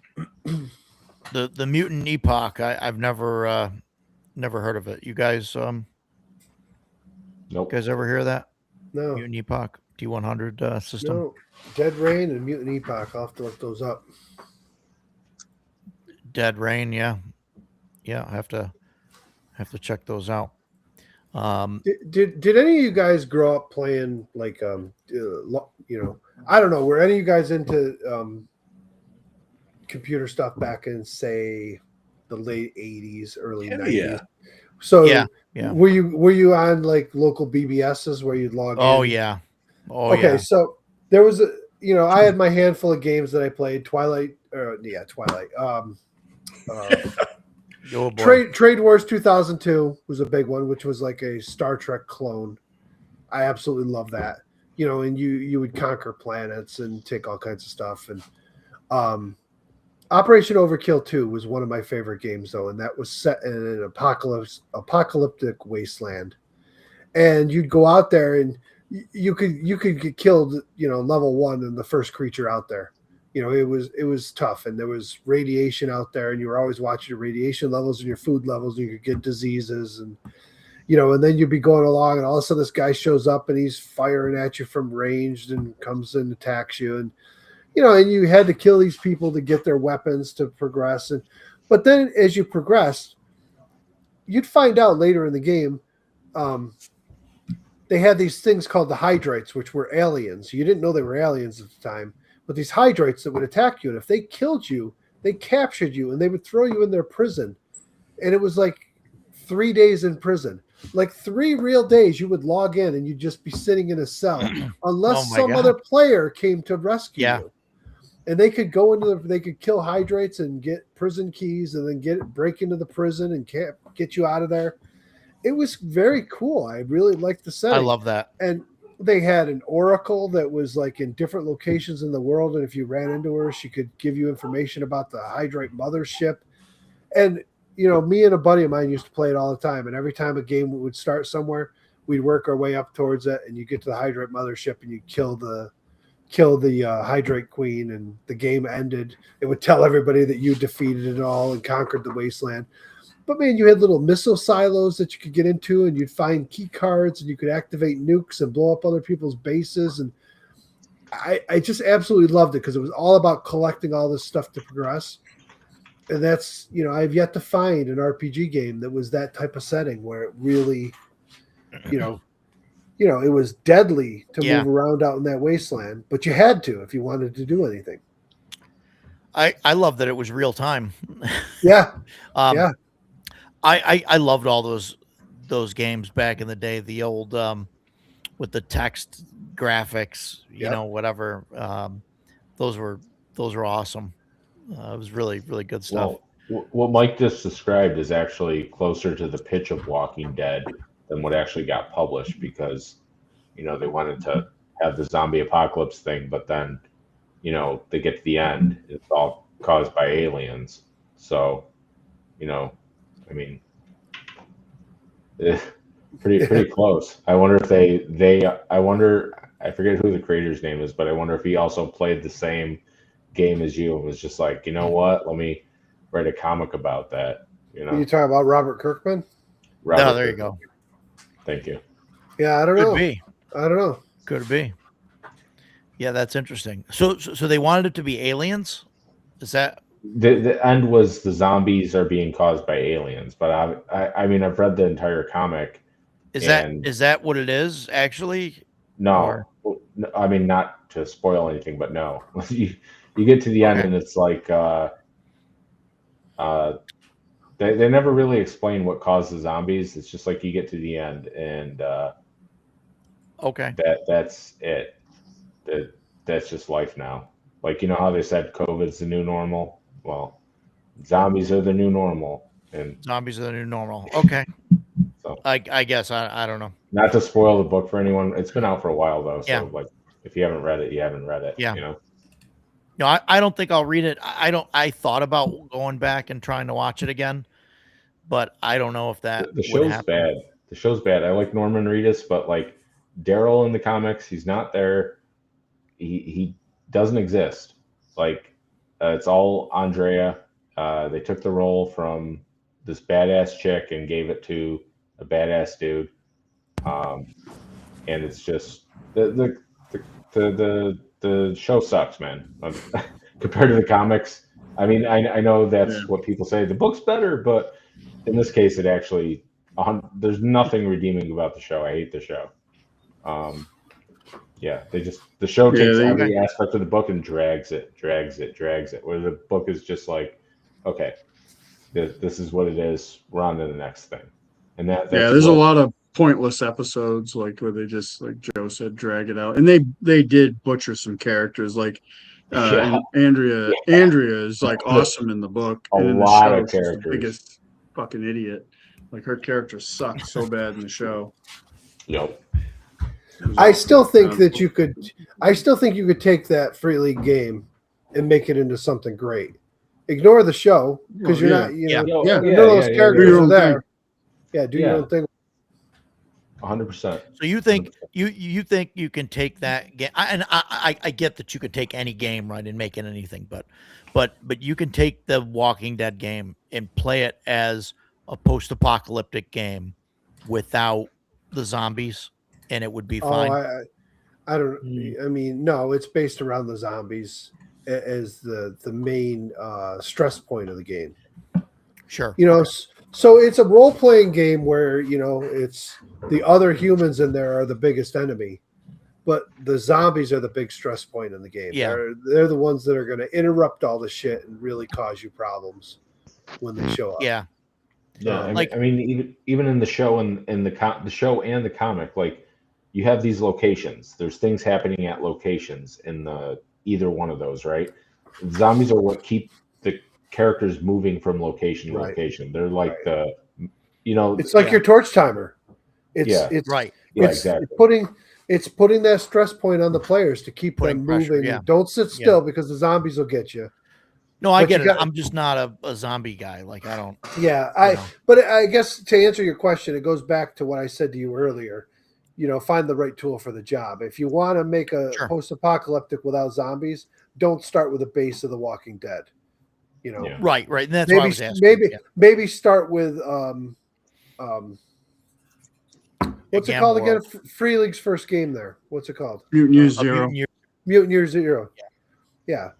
I was I kind mean- of turned off by that game for some reasons, which I'm not going to go into on live, but there were some things that turned me off on that game. But no, I'm sure it's a fine game. It wasn't the It was it fun. wasn't the We game. played it. It wasn't the game. It was the people that it was supposed to happen with. That was Oh. the issue. So it kind of turned me off on that. Well, there. When we were talking sandboxes earlier, somebody in chat asked me if I had something about some sandbox supplement. Does anybody? On the It live was- chat. It was on the live chat earlier. I'll see if I can find it. At the Edgelord, I think you're right. I think like I'm not a huge fan of the Zombicide games, but the Zombicide Black Plague game was awesome. I played that and it was Cool really minis. cool. And Cool yeah, and real cool minis. Sandbox generator. Yeah, I don't know. Oh, there you go. I don't know what that is. I was gonna say Yeah. I like the D30 stuff, the D30 Sandbox Companion, and the D30. Yeah, that's probably DM that's what I was companion? thinking. Yeah, That's what I was thinking it was, the sandbox generator. these are great. I printed these out, and they're great if you want to just generate stuff for your sandbox. Yeah, the D30 stuff. Yeah. I'll have to look Um, up Sandbox Generator. I Oh, don't know what sandbox that- generator. No. That's yeah, I have that. That's I'm gonna botch this name. Atelier Clandestine. I see it. Sandbox generator. Yeah. I have that somewhere. I think I've got the I think I got a soft cover book of it. But yeah, I've definitely got the PDFs for it. It's neat. So yeah, it's pretty cool. I see it on drive-through. I'll have to check it out. Yeah. PDF is $12 or Yeah. soft cover books 18. That's not bad at all. But yeah, no, there's definitely a lot of neat things in there for figuring things out, and that might work for what what you're what we were talking about earlier and doing stuff where you can generate stuff on the fly. It's got everything in there. Dungeons and all the other stuff. So Mhm. I don't know, might be neat to try and figure it out. Maybe I'll try that with Shadow Dark and see what happens. Just What, do a the live Sandbox Generator? generation.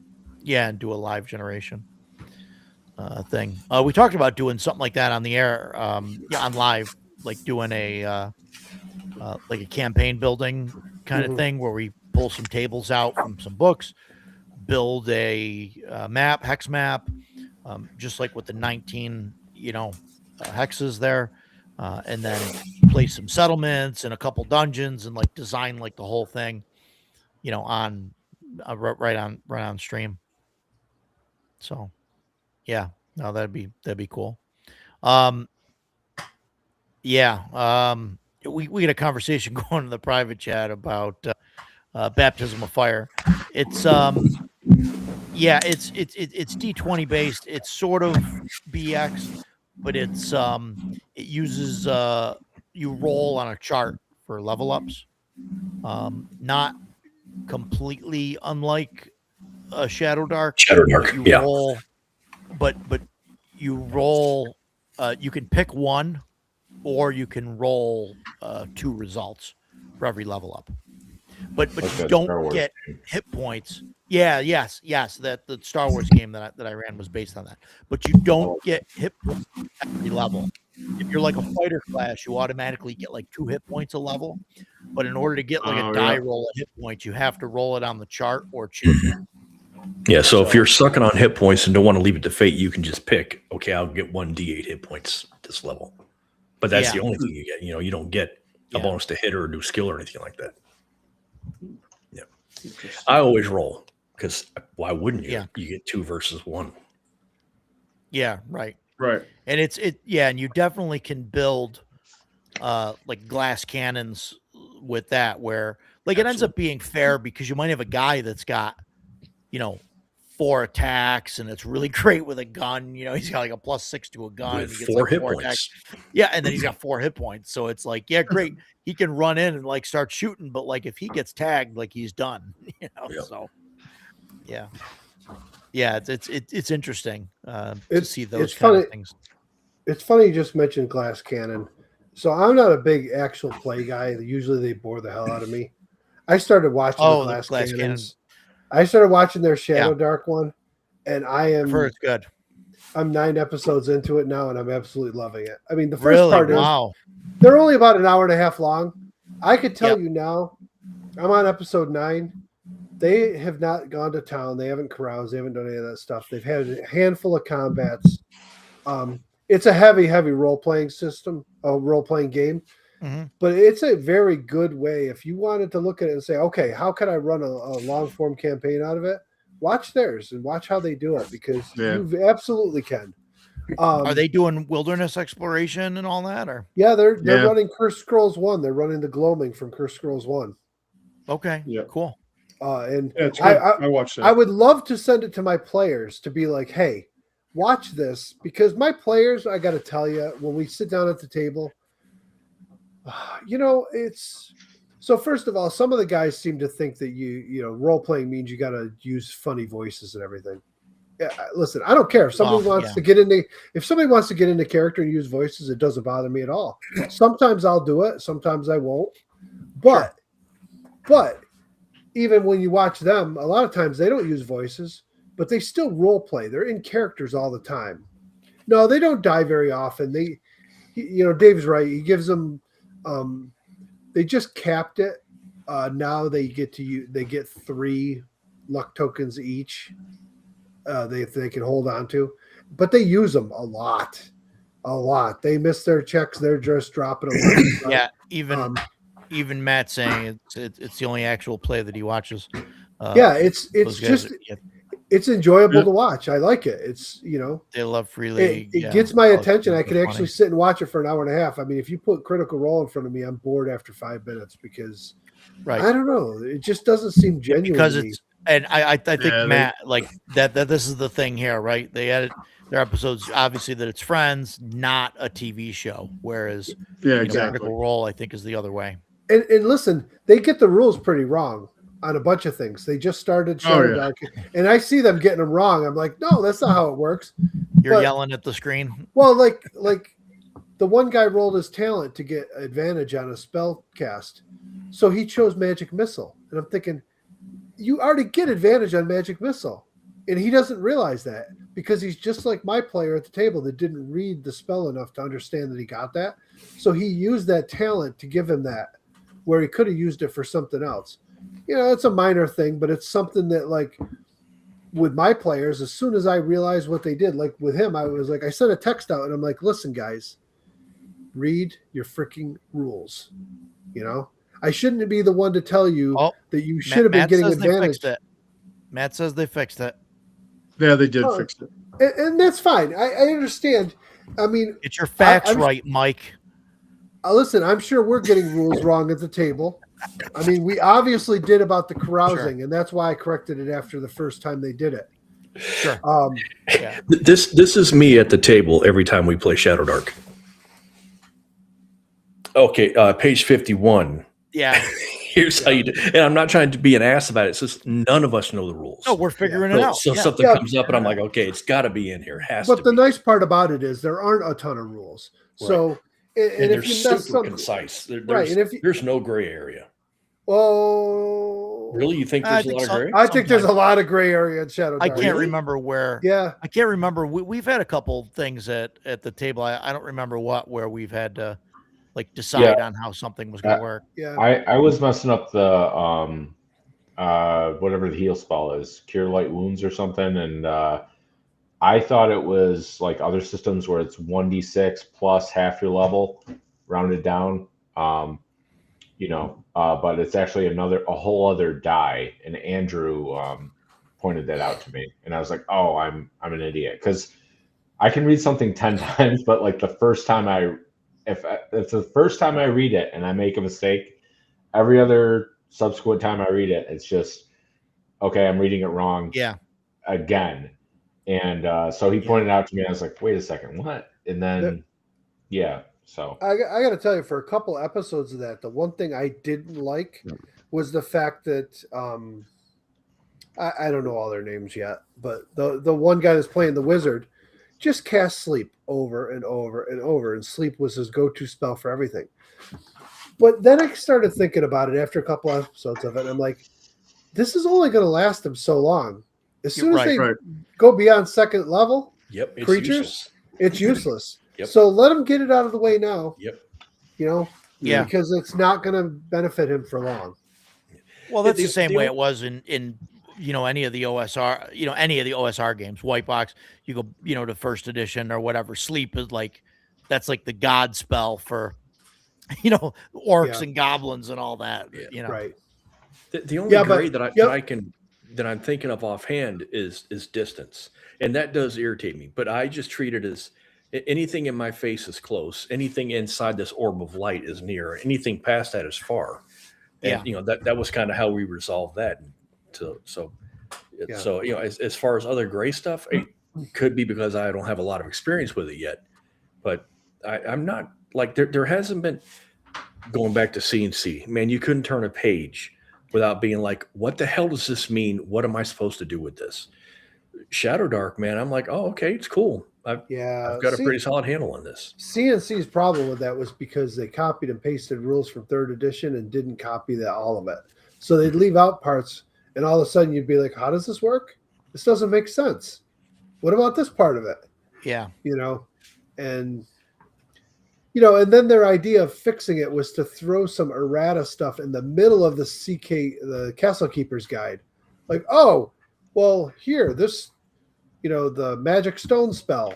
Here it is in the middle of the guide on some, random page about spells, and this is the errata for it. Rather than just fixing it in the reprint of the player's handbook. Right. Let's keep it. It's just horrible. Horrible. But right. Yeah. Like I said, my biggest struggle switching over has been like leaving behind 2nd edition because of all the stuff I have. Mm-hmm. But I'm starting to look at it. I'm like, we even thought about starting a 2nd edition campaign in the future. And I was like, maybe I'll hand over the reins and let somebody else run Shadow Dark while I prep a campaign. And then I'm looking at it and I'm going, I know these guys are going to want this kit and they're going to want to do this. And then the whole stacking of bonuses, like Rooster's talking about the shield, and somebody brought up the thing about strength not adding to your damage bonus. I like that. I like the fact that it's real simple bonuses. You're not stacking. It's not like, hey, I got a +1 sword and I've got specialization in this and I've got this and I've got that. And I've got my strength bonus. And, I like the fact that it's just like, you get your +2 attack, you get your magic sword. That's it. Have at it. Right. Well, and the but fighters got their thing. Fighters do get a strength bonus. And, earlier on, Mike, you made the comment. It's a damage bonus. It's a damage bonus. It's not a strength bonus. But yeah. Yes, that's true. They get a damage bonus, not the strength bonus. But, I like that the classes have, like the thief is the only one that can walk into a room and say, there's a trap over there. The fighter's the only one that gets that damage bonus. Go ahead. No, fighter doesn't get a damage bonus from strength though. No. He just gets a damage bonus. He just gets he gets a free weapon specialization. Yeah. Pick one weapon and you get a +1 to hit and a +1 to damage. Oh, it doesn't apply to all his weapons? No. Oh, okay. No, he picks a weapon. He picks a weapon. Okay. But he also gets +1 damage for every other level, or it's like his level divided by 2 is like a damage bonus. Kind of like the thief's backstab bonus. Where you get extra dice. Something like that. Yeah. Okay, you might be right. That's for the thief. It's an extra die, I believe, and for the fighter, it's just an extra +1. Cool. You're talking about like Nabil, how he switches weapon after he was driving me freaking crazy with that. Yeah. Yeah. I remember him saying page 18 fighter class weapon mastery. Yeah. So it's only that one weapon though. Right. Unless you roll another weapon mastery thing. Right. So then you gain +1 to attack and damage. Our fighter has 3 like weapon mastery things because he's rolled it twice.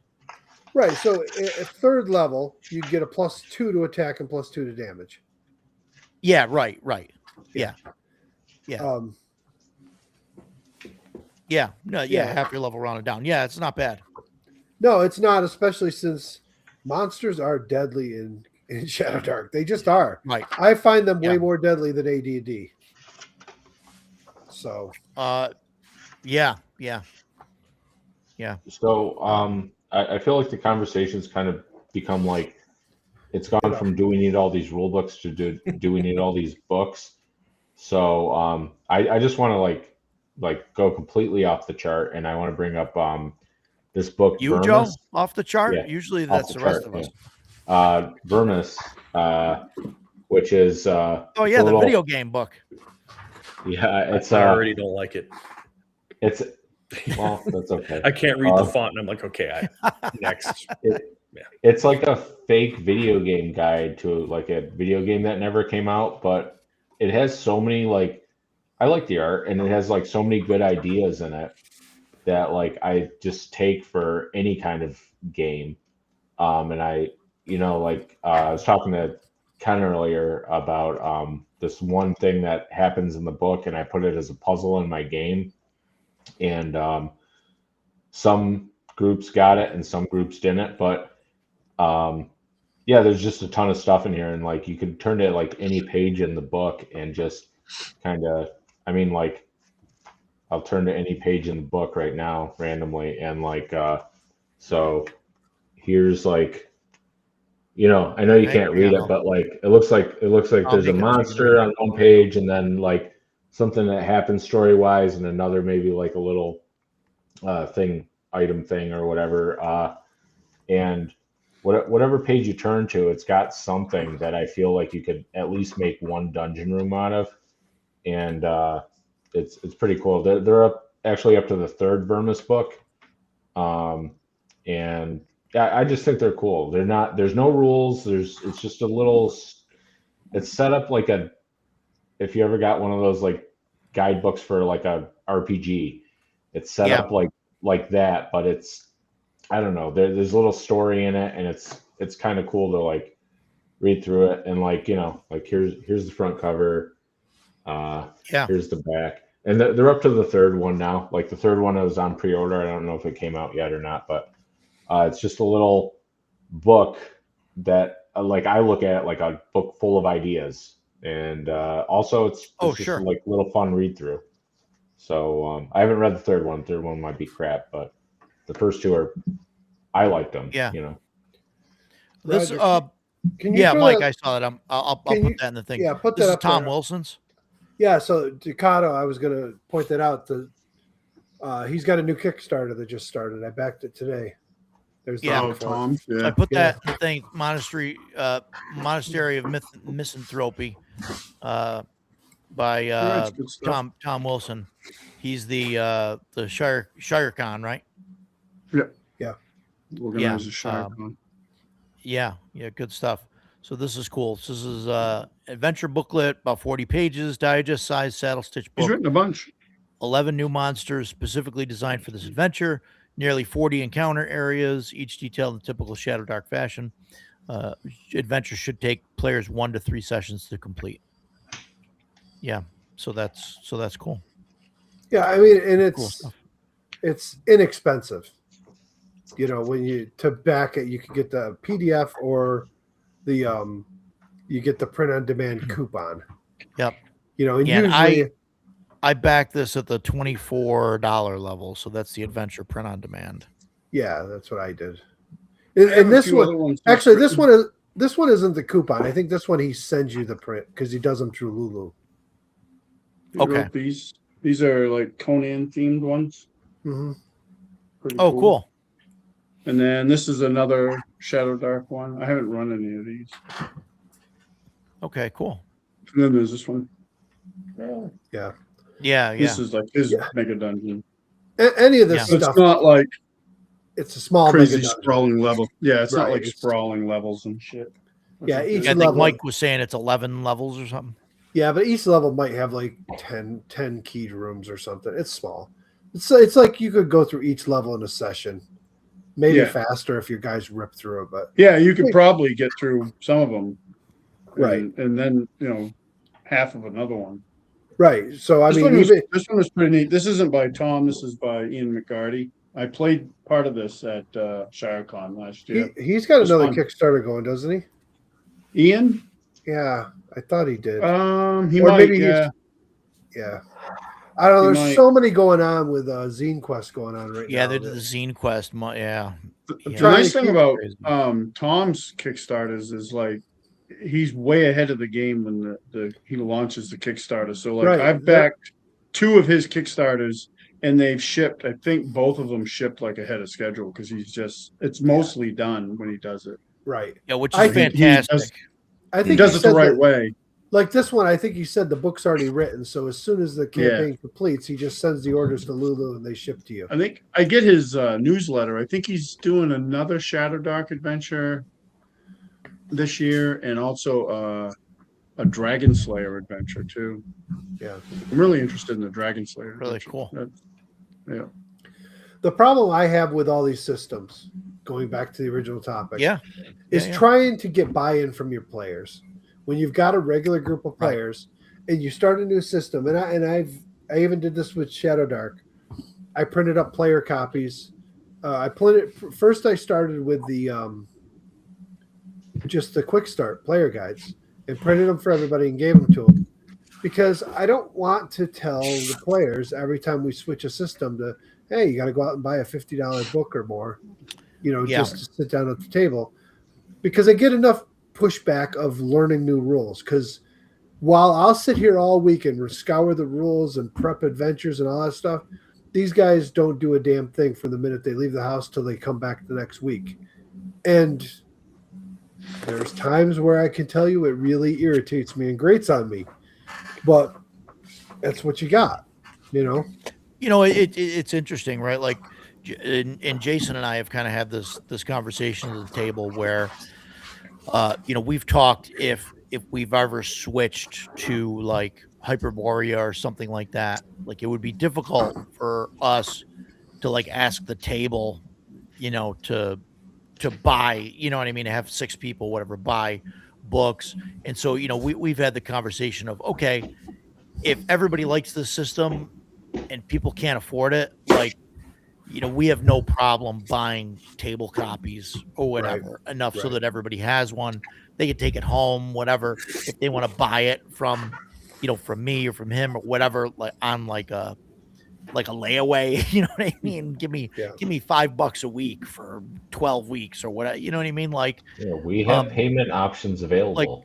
Like whatever, like, and I don't want to say like, I'm rich or whatever, right? But like, I'm older. I've got a decent job. It's steady. I've got a house with steady income.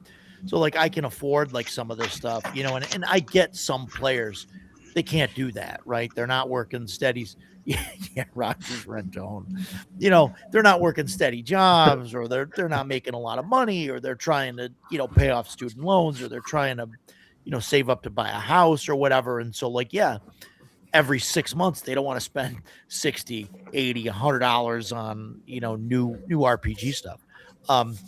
With Shadow Dark though, like Mike, you mentioned printing the quick starts. I mean, that's a fantastic start. For me, I print up all the pages, like the 2 pages with the equipment and the pages with the classes on it. And then basically I have those I can sit out on the table. And when we had, Andrew come over and he created his character, I was like, what are you going to make? Whatever. He's like, okay, wizard. I'm like, okay, here's the pages for this. Joe had the spell cards for him to look through, and he's got, and that's all you need. I mean, you don't need, like this huge rule book. I mean, even that, you don't need this whole thing. That's a huge rule book. It's huge. Well, I'm saying for like you don't need all these, all the pages and everything. I mean, it's a basic D20 system. Like, it's great to be able to look up the, the rules and stuff. But my thing, like even when we play Castles and Crusades, I bought their, six book bundle, or 5 book bundle or whatever it was, and I just handed them out. And my daughter started a group. She ran a group with high schoolers. I bought them all books, and handed them out. And the only part of that irritates me is I have guys at my table. They're all in the same boat as me. We're all 50 years old. I've got a guy that sits here that worked with me in the prison system. He was a sergeant, and he worked a shit ton of overtime. His pension is higher than mine, and he now works in a courthouse. Yet, I'm buying him a book. Yeah. The guy across from me is my next door neighbor, and he's a doctor. And I'm buying him a book. And I'm like, but then if I say we're going to switch systems, I get the grumbling about having to buy a new book, and I'm thinking, the money you guys make, you can fork over $50 to try a new system out. But whatever. So I try and keep it simple now, and the topic came up on the Shadow Dark Discord just today, I believe it was, and I was reading it. And some of the moderators said it's generally considered fair play to give PDFs of the rule book to your players if they don't own the books to get them started. I see that as a little kind of like, I mean, they got to make their money. I mean, I would rather tell my players, go buy the freaking PDF for $10 or $12 or whatever the hell it costs, but I don't know. But I don't know. I would rather buy a book and have it be a table copy of the book and say, here you go, because it like I hate electronics at the table. And right. like if I were to send Joe the PDF and he were to show up with, sorry, Joe, to use your example, but like if Yeah, he shows no, up with like a tablet with the Yeah. book on it or whatever, I'd be like, no, get that shit out of I- here. I'm Or the like even worst worse, person if he because prints it out. I'll print something off a PDF, but I cannot be on my phone. You know, here's my phone. I cannot be on my phone. I own a phone. I cannot be on my phone at the table. Like, oh, let me turn to page blah blah blah. No, dude, let me grab that book. I'm gonna rip it open to like halfway through the book or wherever I think the thing is about. Like, I cannot. I'm the worst person. I use PDFs. I print things off the PDFs to have a quick reference or whatever. But like, dude, I'm the worst person to use for that example because I hate. No, I know. PDFs. Like No, people who I are totally on do their it, phone too. just going like do. Like, how do you do that? I don't even know. Can I ask you, Roger, what your aversion to printing PDFs is for the table, though? No, my issue with it is basically if anybody but me does it, that's my problem. Because if anybody, like if I print a PDF, I'm gonna print and I'm gonna bind it and I'm gonna have a cover on it. Mhm. And if Joe prints it again, Joe, this isn't towards you. You just happen to be in the room, but like if Joe prints it and shows up with just a stack of paper and it's not even stapled together or whatever, and he's like shuffling through it or whatever, like it's just gonna kill me. It would kill me. No, and it would kill Joe too, I think. And Like, if like I Andrew's said, like, I'll go grab my didn't buy a Shanghai book. I'll show you my little thing I printed off real quick. But Jason, you were gonna say something, Jason. It was like I was listening to Mike talk about his players, and it's funny to me because we're kind of in that situation. We all have jobs, and but when I retired, I was living in Alaska, and everybody that I didn't have any friends in the military in my last unit. I was only there for a year, and I was leaving, so I kept everybody at a distance, and I went about my business. But everybody that I associated with, we were all senior NCOs. You make a pretty good living as a senior NCO in the military, especially once you've hit 20 plus years. You're doing pretty well. So I retired, left post, moved out to my cabin out in the woods, 20 miles out of town, and got a job at the local comic shop where I was paid $10 an hour. And that $10 an hour meant absolutely nothing to me because I had my pension. I was fine. But I started playing Dungeons and Dragons and other games with the other employees of the comic shop. And they're all early, mid-20s, making $10 an hour. And 6 of them lived in the same house. And 1 of them had a car. And so a new book would come out for, and we were all playing 5th edition at the time. So a new book for 5th edition will come out. And we're working in the store that sells these. So as soon as they hit the shelf, we're all, those of us that could, we're pulling a copy off and bringing it to the table. And, it's $40 for this book. And everybody's like, oh, can I see that? And I was like, just go get yourself a copy. And then and they were all kind of looking at me like, and I didn't understand the look that I was seeing. Then after the game, one of them, like, the leader, he explained to me that they cannot afford the books. And I was like, what are you talking about? I was so detached from their reality that it did not ever occur to me that these half dozen 20-year-olds could not scrape together $40 for a new D&D book. And it was such an eye opener for me because I worked there for a year and I grew to love those guys. They were all very good people, very different from me, but great people nonetheless. And it really got to the point where, like, Mordenkainen's came out and I bought 3 copies and I gave 2 to the table. And it wasn't because I was trying to show my ass or anything. I want you guys to have these books. I want you to be able to feel like I'm playing. And so, like, with our group, if we switched over to Joe Block's AD&D, and I believe the core book for that is $80. If we wanted to play AD&D and Andrew was like, I'm kind of in the type $80 is a bit of a stretch, I would hand him a copy of the book, because I can.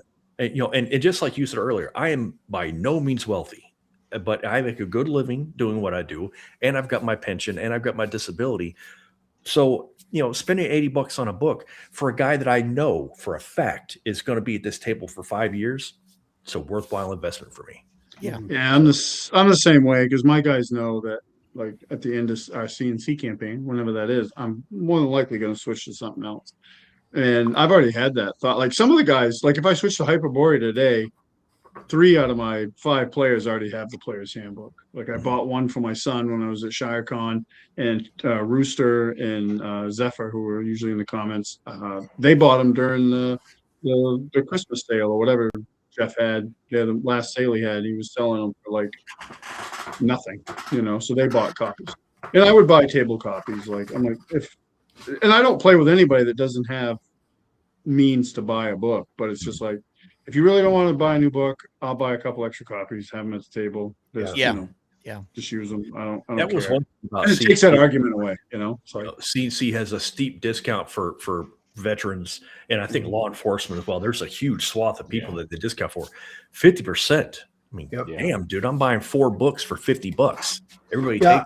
take, I told Roger this story when we I met him out in Syracuse recently. We went out to dinner, and when I got into Whoa. CNC, what you don't want him to know about our date? What? Oh boy, here we go. Uh-oh. So We had a date. Yeah. yeah. Anyways, Mike bought dinner. yeah, I bought So dinner. would you do after dinner then, Roger? Oh, now that I don't. We're not going to talk about. You guys, you. So listen, anyways, we were talking about it, and when I got into CNC, my table at the time, it was a little different makeup than I have now. I had a retired correction officer that was with me, the sergeant there. I've got one guy that's still a commander in the Navy in the reserves. He's been in for 30 years. I had a guy that's that was in the Navy, did his 4 or 5 years or whatever, got out, and that he was a cop for 20 years. And the other guy at the end of the table was a brand new prison guard. So I sent a message to it's not Steve, the guy that handles it was I forgot who took care of it. They told me to message him. So I emailed him and I said, look, this is my group. I said, we are all either law enforcement or military, some current, some retired. And he was like, yeah, by all means, use this discount for everything you buy. So I bought for the whole group. That's why I was like, $120 for 5 players handbooks, 50% off. It's $60 or $12 a piece. I'm like, to me, I'm like, $60 is nothing. I buy everybody at the table a book and be like, hey, let's play this. I didn't buy them all the extra books. I just bought them their players handbooks. You know what I mean? And that was like, okay, let's go. That was when I ordered the books. Sorry, Mike. Go ahead, finish up. Well, and one of the things is that's why I have I've got 8 players handbooks there for CNC still, because a lot of guys gave them back to me when we stopped playing it. My daughter's friends, some of them just left their books here because I bought them for her group, and they left them here. I think I probably bought 20 of them. I've got 8 of them here. So, I bought them for lots of people, and it was just one of those things I can. So I did. But at the same thing, if I got a player at my table that just really can't afford it, if I want you to play at my game, I'm going to buy you a book. That's all. So I like this idea, edgelord. Yeah, no, definitely. Definitely. I think buying books for people at the table, like for some reason, even if people have the money, like it's a barrier to entry, right? Like they don't want to spend $60 on a book for some reason, I get it if they're not 100% into the hobby.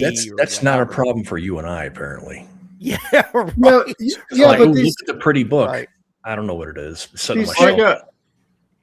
I got a buddy that gamed with. I've gamed with him forever, and he moves like every 5 or 6 years. Him and his wife moved to a new home, and like the first time he had to do that with his entire collection of stuff that he was like, oh, and then he actually thinned the herd. Like he's not.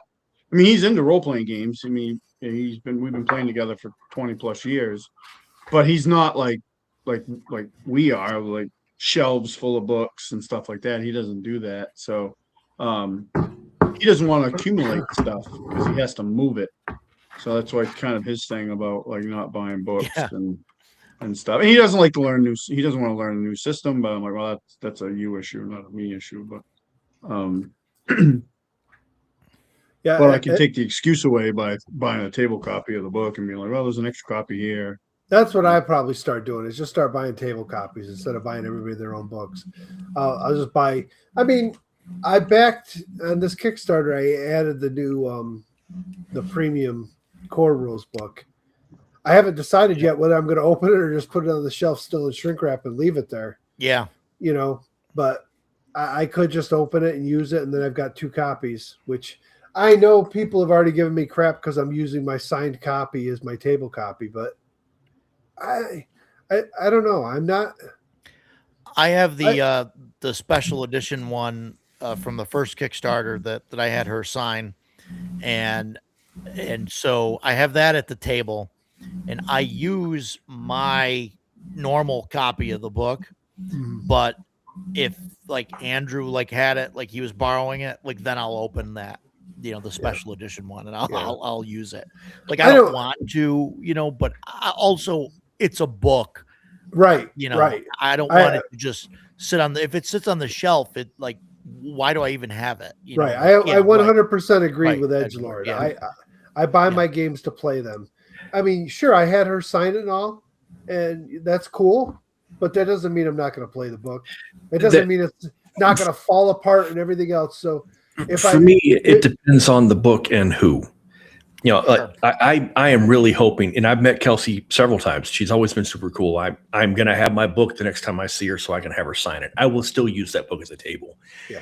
My first edition Monster Manual 2, signed by Jeff Easley, in which he drew a dragon on the inside, will never see a table again. I pick it up every now and then, and I get a big smile, and I put it back on the shelf where it's protected, and that's where it stays. So for me, it depends. Like modern stuff, though, no matter how much regard I have for the creator and the signer, I'm still going to put it on the table. It's just not a big deal to me. Yeah. So my second edition players handbooks, I have 4 of them, and I have 2 first printings of the second edition players handbook. So I brought one of them it was beautiful. I brought it with me to Page, and I had Zeb Cook sign it. Cool. That one is now bagged and boarded and sitting on the shelf. I have 3 other copies there. Right. I'm not going to pull it out for a table copy because I have 3 others, and every one of my players owns second edition. So it was just something that would sit there. But I never bought it with the intention of not using it, and it got used a lot. It just happened that I was going to Page, and Zeb Cook was going to be there, so I'm like, hey, I'm going to have him sign it. So now it'll sit there. I understand that point, but for the most part, I mean, if I had some like first edition books signed by Gary or something, I'd probably be like, I'm not going to play them. Yeah, that's kind of sacred. But generally, I don't go after that stuff. Like, yeah, that's pretty cool. Oh yeah. Yeah. If I could get Easley that's or just Elmore to sign one of my books, and especially if they went and drew something in it, yeah, I probably wouldn't play it again. I would, maybe buy another copy if I needed it and set it aside. That's one of my favorite D&D stories is getting that book signed. So that's like the Bible for me. Yeah. But they were joking around. Edgelord was joking around earlier about Roger being a snob. Yeah, he's a little bit of a snob. We've talked about. First edition, it's got to be this way, and he gets the rules wrong, but we'll forgive that. But anyways, you get on like RPG auctions and RPG market, and I see these people now that are all slabbing books and slabbing adventures. Yeah. And it's like, it's not helping the hobby at all for an adventure that normally goes for $40 to all of a sudden go for $300 because it's slabbed. I don't think it's absolutely. It's the collectors. It's the collectors. It's not the hobbyists. I know, but the collectors ruin it for the hobby because if you put a nice copy up that's like you manage to get yourself a copy that's in beautiful condition, those collectors snag that shit up. And they will take it because, where somebody might want it for a play. I don't know. I'm a little irritated with the whole slabbing portion of it now. You're turning it into just like trading cards where everything's gotten super expensive. That's exactly what they're doing. Roger and I went to GaryCon a few years ago together, and Errol Otis was going to be there, and Roger loves Errol Otis the way I love Jeff Easley. And we were waiting in line to see Errol Otis, and Roger's got like 4 or 5 different things that he wanted Errol to sign. And there were 2 asshats in front of us that were professional memorabilia salesmen, and they had Contigo boxes filled that they wanted him to sign. And fortunately, there was a guy up in front, a regular guy, and I went up and I was like, "Hey, man, we just want to get a couple things signed. Do you think we could skip these 2 guys and join with you?" And he turns and goes, "Guys, where you been? We've been waiting for you." So he waved us up. So Roger and I get up to the front of the line. And I had my Palace of the Silver Princess. So I had him sign it. That was great. And that was it. And then I stepped to the side because Roger comes over. And the first thing he tells Errol is, "I've got 4 things. And I would really like you to sign me." He's like, "I promise I'm not going to sell them. These are mine." And he was like, and Errol looks over and goes, "No problem at all." But the look on his face was like, "Fuck those guys." Oh, damn it. I try not to drop F-bombs on the show. And every now and you're then, good. You're good. but the look on his face was, "Those guys suck. You're the guys that I'm here to sign for." And so, yeah, that was, and seeing Roger's interaction was like me when I met Jeff Easley. It was overwhelming. Yeah. I talk to that guy maybe every couple months on Facebook, Dave. The guy that Dave waved us Williston. up. The guy that waved us up. And it's he like would see we're us always later on the con and do the same thing. It was great. Really good Yeah, experience. we whenever I message him or he messages me, it's always something like, "Hey, line buddy." Something like That's that. right. It's fun, yeah. I really I kind of, I don't know, maybe this is just me, but I hate the fact that after a convention, like when Page is done, 2 weeks later, you see guys on there selling autographed stuff. Yep. Like it groups of it. I Not saw just it. one thing. Yeah. I saw it with what's his name? Oh my god. True Yeah, story. yeah, man. Sorry. I like the exact measurement of 6 hectares. Say wandered 6 X's off. Is Well, it yeah. 6 X's? We Yeah. were randomly populating the map, and this is where we landed. This Do you is need this is the where que- we landed. The Yeah. topic is, do we need these books? No, we don't need these signed autographed books to have fun. We We're don't still on we topic. don't need them. Frank Menser, we went to see him at Page One, and like there were people in front of us in line. I was like so pissed at because they pull out this box and it's got the large postal flat rate shipping boxes in it, and like each one has like 5 of the modules, right? Like different ones, and they like pull them out and they like open it up and like drop a pen and they just like point like to where they want them to sign it there, and then they flip the page to where Alina is. It's like up there, and then like they pull the next one there. Like they didn't even say, "Hi, it's nice to meet you." Nothing. They just walk up and they're like, "Here, sign this," and it's ridiculous. Yeah, I That shit kills me. I mean, and that's the reason why, like, people get on like Mark Hamill or like William Shatner or whatever because they want like $800 for like an autograph Yeah. or whatever. And I know that's high, and I know a lot of people complain about that shit, but that cuts all that bullshit out. Yep. Unless somebody is actually gonna buy that shit. Adler calls them vultures. Yeah, I mean, it prevents that shit. Well, the one thing that I liked about Kelsey was, I didn't. The fact is, Kelsey personalizes it. Yeah. So if you're going absolutely. to sell it, Yep. if you're going to sell it, somebody's going to buy it with your name in it. Yeah. Right. And that's part of the way to do it, to keep away from that stuff, is just personalize it. What's your name? Oh, we'll write a little personalized message to you. Yeah. Yeah, sure. Some Mike could buy it and be like, "Oh yeah, I got this signed." Oh, I got it. Hey, yeah, But it's got my name in it. But I don't get, I've only got 2 signatures in my whole collection, Kelsey's and Zeb Cook's. And I had Zeb Cook sign 3 things for me, which I was leery about even doing that. But I sat down and first he came to my booth and I talked to him before he even did his signing. And he bought some stuff from me. We got talking. And I told him, I go, listen, man, I know some of these people like geek on these old school guys. Everybody's like, oh, Gary was this and this. I said, for me, growing up with playing 2E pretty much my whole life, I go, you were my guy because you were the one that that wrote second edition. You did the whole layout. You know that's your work. And for me, that was that's what I played. So I was like, I'm not one of these guys to gush over people. I'm not going to be like, oh, starstruck, I can't talk to you. But, I said, I got to thank you because I had 30 years of, enjoyment from what you wrote. Absolutely. So when I went up there, I had him sign my second edition player's handbook, but I had him sign my posters. The let's see if you can see. Yeah. The 2 posters that came from Dragon Magazine, the promotional posters for Awesome. the player's handbook and the DM's guide. I brought those with me and I had him sign those. And I was like, and there they are. They hang on my wall. They're not going anywhere. Yeah. If they ever get sold, it's because I died and my kids are like, get rid of my shit.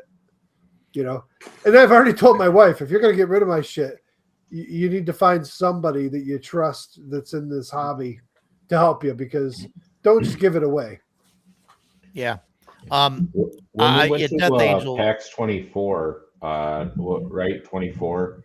I know Johan Nor was going to be there. He's the artist for Morkborg and a few other RPGs. Yeah, and PAX I think Unplugged, he yeah. did- Yeah, I think he did some alien layout. I don't think he did any artwork, but maybe he did.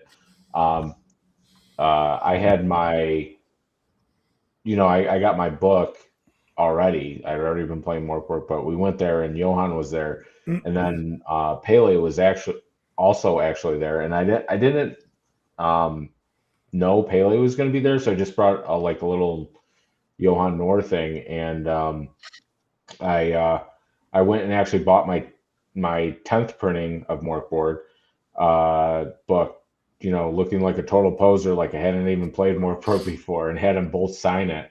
And when I went up to Pele, I was just gushing, like Roger was there. I was just gushing. Yeah. And I was like, man, everything this got me back into RPGs, blah, blah, blah, like this and that. And he looked at me and I'm gushing, right? Like for like 5 minutes or something. And he just looks at me and goes, I'm so sorry.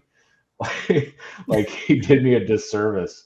And then, so I got that signed by both of them. And then I went and bought Nor's art book because I wanted to buy it. But at the time I didn't have like a ton of cash for the Kickstarter for the Art by Nor book. But when we went, I got it. And he just was like, hey, can I sign this for you? And I was like, yeah. And I was like, and then he was like, can I do an illustration? I was like, duh. Like, who doesn't want that, right? So he did this little guy for me. In the little cover, and he apparently did that for everyone, which is great. And now, so this is Art by Nor, and then all the little doodles he did in the front of the Art by Nor. He now has another book coming out in next month called Doodles by Nor, and it's all those little doodles that are in the front of the book. But man, like I mean, you guys have like years of history with your artists, and I guess Nor's like a little more recent for me, but that was my thing, man. And Roger was there, and then I believe Jason came by too and saw me just like looking at him doing his little doodle, and like I'm just there like like Home Alone.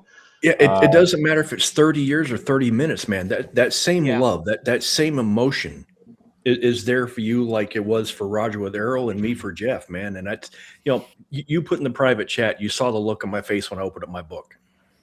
I can't even talk about this book without tearing up. Yeah.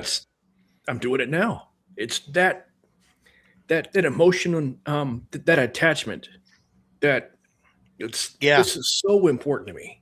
Yeah. You talked about that Morkborg book is the reason that you got into RPGs. This Monster Manual 2 is why I got into Dungeons and Dragons. I've been playing since I was 11. I am 55 years old. This is a massive part of my life. Yeah. Can't ask for better than that. Yeah, it's funny because like my first edition, so I started out with the BX, just the basic book, the Mold Bay Basic, and it was a gift. My stepmother was a nurse, and they had some Christmas party or something, and somebody bought her the box set, and she was into fantasy novels, so they thought she might be into that. Well, she wasn't. So she said I could have it. I don't know what happened to the box or Keep on the Borderlands, but I still have the basic book. And it's beat to hell because I read that and read it and read it.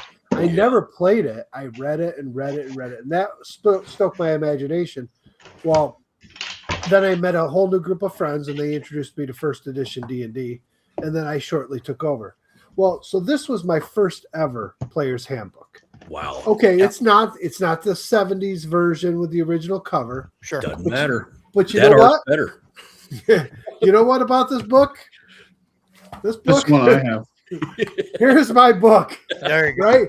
It is well loved and fallen apart, and That's I will right. never get rid of this book. And honestly, if you told me tomorrow, hey, we're playing a first edition game, I've got 2 other copies of this and the reprint, but I'm going to show up with this one right Yeah, here. right. And that's just Yeah. going to sit at my Yeah. table and play. It's 40 That's the years one, of yeah. love sitting there. Yeah. Right. Absolutely. Yeah. So, Death Angel said he wants my autograph. So it's funny. There's actually only, there's the Brahm book there. Yeah. There's I've only given one autograph to one thing that I print. And that was to Joe, I believe. So I think you're the only one that's got my my autograph on. If this On were a something that I sitcom, made, so. there'd be an Yeah, Yeah. yeah, Should I start autographing all my 3D prints? yes. Yes. only if you don't mind me painting over them. Oh, okay. No, because that's like No, it's No got to be the offense, painted Mike. ones. well, the painted ones, would be cool. But like if you're gonna I'm like say if joking. I'm anybody's not gonna gonna autograph a 3D print, it would be the guy, like it'd be the sculptor, right? Like Yeah, that'd I'm be not signing any of that stuff. yeah, right. But yeah, no, that's cool. No, and I feel the same way, right, about my like old books and all of that.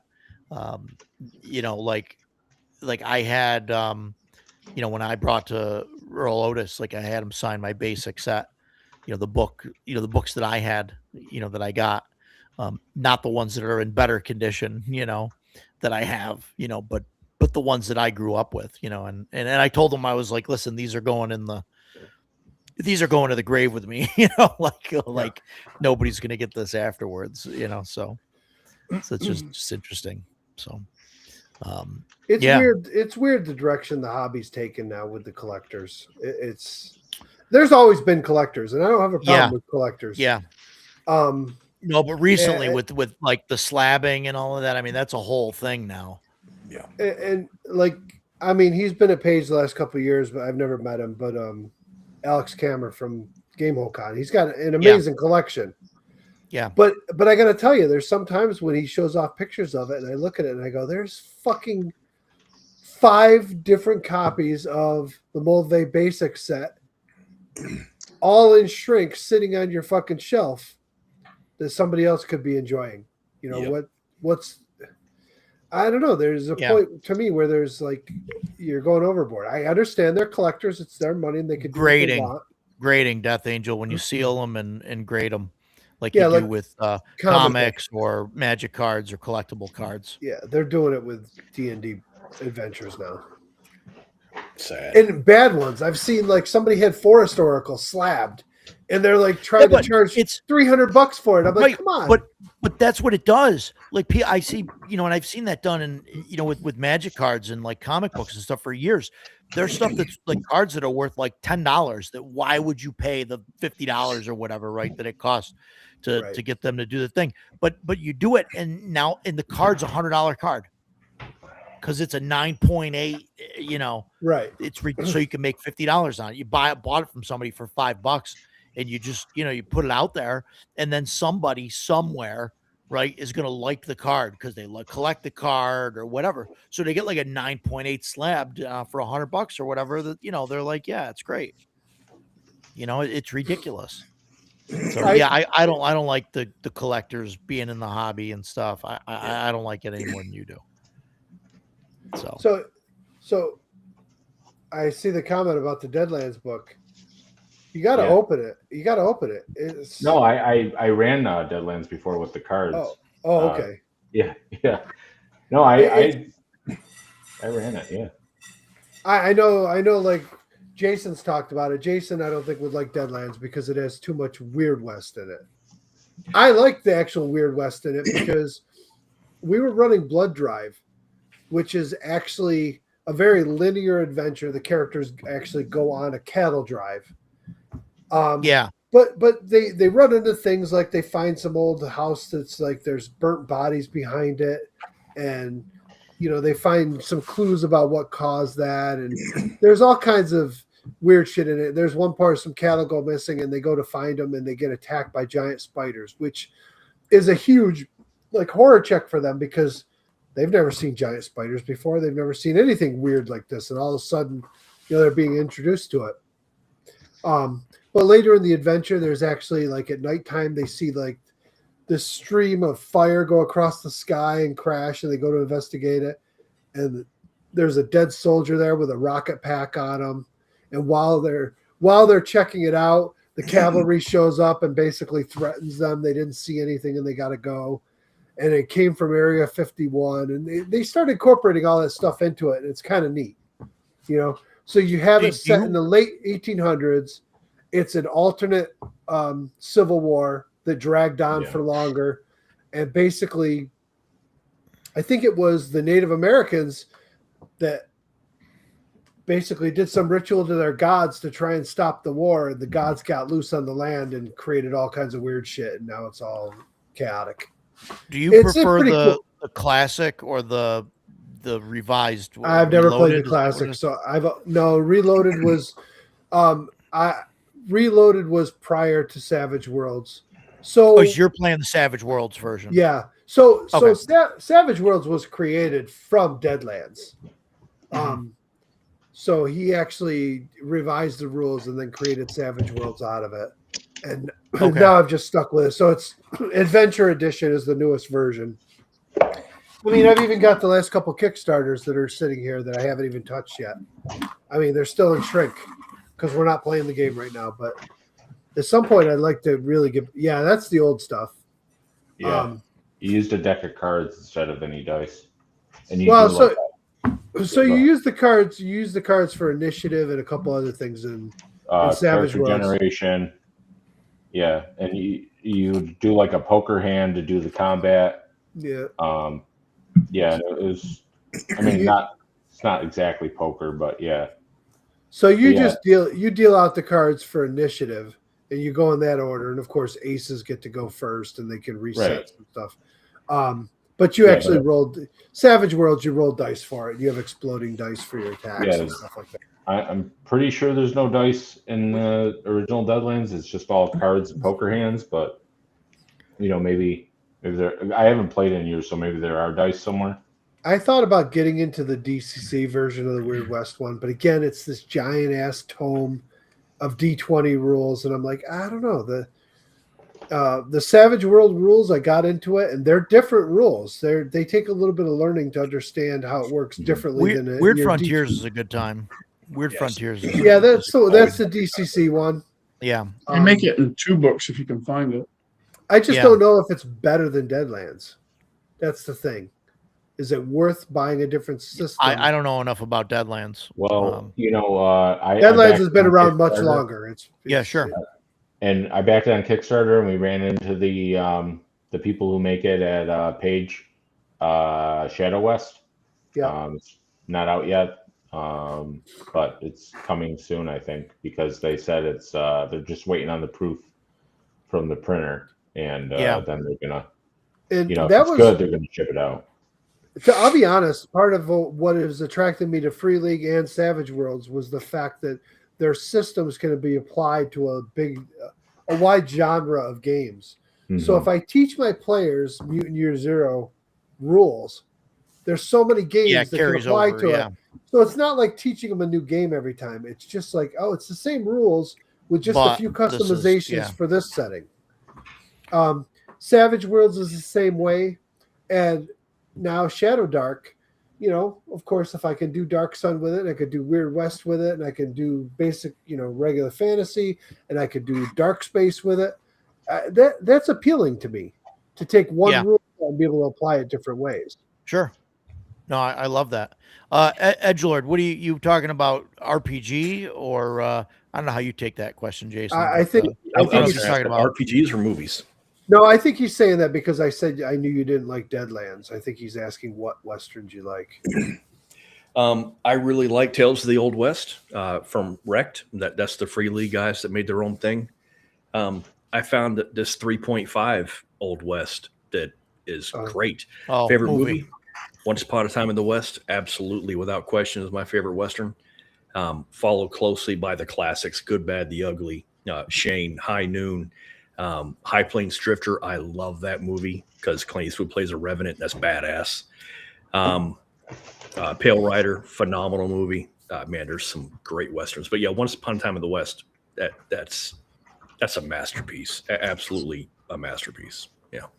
So I told my players when we were getting ready to play Deadlands, I said, if you want an idea of what Weird West might be like, go watch Bone Tomahawk. Have you seen Bone Tomahawk? Yeah. Kurt Russell? It's a little rough. Yeah. It is. I like it. It's a great movie, but it's definitely not your typical Western. I just watched Hostels with Christian Bale. Okay. Boy, that's a damn good movie. It's a Western. Is A cavalry officer is tasked with escorting a dying Indian chief to his native land so he can die on his own land. And boy, the movie never lets up. The cast is absolutely phenomenal. Man, it's great. I would strongly recommend it. Yeah. Let's see. Edgelord likes Great Silence. Great Silence. Great movie. Yeah.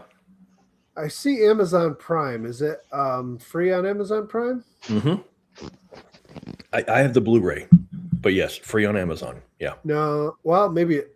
No, it was. Maybe they lost it, and it was free on Netflix. I'm not logged in here, but it says watch with your stars trial or rent it. Oh, that's okay. It's probably started. Yeah, it used to be free on Netflix, and I saw it. I saw it advertised on Netflix, and I kept telling my wife, "Okay, we have to watch this because it's leaving soon. We have to watch this." And then we never did see it. And I said, "Okay, for Father's Day, I want the Blu-ray." She got me the Blu-ray, so now I've seen it. Excellent. Check it out. Yeah, nice. If it's $3 to rent it on Prime or whatever, well worth $3. Let me tell you. Yeah. So we're just past the 3-hour mark, and like Matt said, we're 6 hexes off topic at this point. So what do we got? I already spoke on the topic, so I'm right, obviously. So we don't need to discuss it anymore. So any last thoughts on do we need all these rule sets? And anybody got any last things on that? Yeah, I'm not necessarily certain it's a need issue. It's a want. Sure. Do you want these rule sets to have variety of the games you play? Yeah. I don't need a whole bunch of more standard medieval fantasy style, high fantasy style games. I've got enough of them. Yeah. If something comes along that's absolutely phenomenal, you're going to have to convince me. Yeah. But I'm willing to try things. Yeah, sure. But I think Shadow Dark is a great example of that. Right, I do too. I do think that though all this other stuff, like I said, like Delta Green or Savage Worlds or different systems that fill different niches. Yeah. I think Free League is an awesome company. I think they have so much variety in the types of games. That's it. Yeah, and I do like that they share a rule set. I wish we've never gotten one of them to the table yet. Really? I have a bunch We've played a few. Wow. Well, you are Three? so you love Dragonbane, and you and I've talked about it, and you keep trying to like convince me, but it's great. I believe it's great, and the artwork looks phenomenal, and it just looks like a great game. But I keep reminding myself every time, I'm like, first of all, I have a problem going in too deep. I'm going to go and spend $400 and buy everything I can. Yeah. Yeah. Do I need it? Probably not. I've got enough systems going on. Right. I probably don't need it. So I'm holding off on it. Will I buy it later? Who knows? Maybe I'll get bored of some of these things and decide to try something different. Well, I'll do a one shot at some point of it, and I'll if you want in, I'll invite Yeah, you. I keep telling myself I should at least just try this. Play Yeah. this quick. Yeah. The That free- listen, I'll tell you, if you play that one, like that adventure is different than any other adventure in Dragonbane. That one's meant for like kind of fooling around, having fun. It's completely different than the other adventures that are out there. You could do that whole thing without combat, unless Yeah, Joe we is did. involved. Unless Joe's playing, but What? but that's like really like it's a different kind of module. So don't play that and expect that that's how Dragonbane is. It's not the typical fun. Dragonbane experience. Well, I mean, listen, the Dragonbane core set is not that expensive. I could go buy the No. core set and get Right. started in the game if I wanted to. Yeah. It's Yeah. just whether or not do I. the box set, Yeah, that's Yep. like the whole. That's all you game. need. Yeah. right. We don't, Right. we don't need it. No. No, Yeah, it's but- good stuff. You say that's all you need, but I'm going to go out and I'm going to buy all the stuff from this All that Kickstarter, all these series, and all the extra stuff they come out with. I'm going to buy it. Yeah, right. I can't. No, I hear you. I'm the same way too. Once you get involved, yeah, I get it, 100%. It's great. I'm the same way. But no, I think it's good stuff. And like I said, I'm gonna run a one shot of that at some point. I'm looking at running Alien. I want to run like a small campaign of that, like 3-4 session campaign of that. So I mean, if you want in on that, let me know. I don't know if I don't Alien's know, your jam. man. Alien is one of those games that like I've watched the Alien movies a million times. I like the Alien movies. Yeah, I can't ever say I love them. I like them. They're sure. Okay. entertaining movies. No, I I've get it. watched them every time they're on. I watch them. It's whatever. Yeah. But I'm like, I looked at the system and I'm like, I don't know if I want to play Alien. I don't know. Sure, Yeah. sure. No, I It was get it. fun. I played. I get one- it. I'm sure it's Yes, fun. it It's was. just it's just like he just said, if it's your jam, and I don't know if it really is my jam. What was really cool about playing Alien was it was super easy to get immersed in it when you were playing it because you have seen the Yeah. movies. So like when the game master's like, "Oh, the xenomorphs comes, charging down the hall at you," I knew exactly what it looked like Yeah. Oh yeah. and could picture that whole thing. And then I had the surprise because I forgot the whole blood for acid thing, and I hit it with a fucking axe Yep. and murked one of the guys that was traveling along with me because he took Yeah. most of the spray. But it was great. Like I had a blast. It was a lot of fun. Yeah. It's a And great I could, RPG as long as you're not playing it with me at a convention. No, that was a one shot. That was a one shot, and that was like, that was Roger's extreme like, circumstances. let me see your secret role, or I'm gonna end your life, is what he said. I think something like that. Oh boy. I can't confirm or deny that, but that was a game And- that Alex Kammer was running, and Yeah. Joe had the secret mission that he was a crazy Russian that wouldn't stop smoking, and he was doing crazy things in the game. And I told him like 3 times during the game, I said, Joe, if you're playing this character like that, just to be a goofball, and it doesn't say to act like that on that slip of paper of yours, I am going to throttle you when this is over. And Ken is still Joe mad. has done such a Ken's like, thing. I will never play Alien with you again in my life. so, and what did Alex have to say about it? No, Alex, He wasn't it happy was either. I think I ruined it for everyone. no, I think it was fine. The module that he ran was basically for 5 players, and only 2 of them could possibly survive. So everybody kind of had a secret thing that says, you really care about this other person, you need to like get them out. So I had like a patient that I had to get out. I was a doctor, a patient that I had to get out. I was Joe's person that had to get out, and I was in Like, it's love so with Roger. everybody had this whole like thing going on, and so it was going to end horribly no matter what happened. Well, and Yeah. while we were all arguing with each other, the one guy that wasn't arguing just self-destructed the station basically. So I mean, that's how that ended.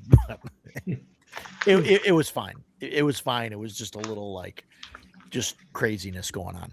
So I'm not a big fan of that, the player versus player kind of aspect of but in a one shot, it's like, okay, whatever. It's fine. I don't want to do that all the time, but it was okay. So, but yeah, the longer campaigns and the bigger adventures and stuff aren't so much like that. The secret missions and stuff that you get aren't like, to kill everybody else or, type of thing. But so Have any of you guys played Delta Green? Yep. I have not No. yet. I really want to either run this game or play this game. It was fun. I enjoyed it. Yeah. I kind of But wanted to, but then I played Blacklight, and I don't think I need Delta Green. Trying to keep it on topic here, but I don't need it. They sound very different from. I mean, watching your stream on Blacklight, they sound Yeah. like very different Yeah. games. Yeah.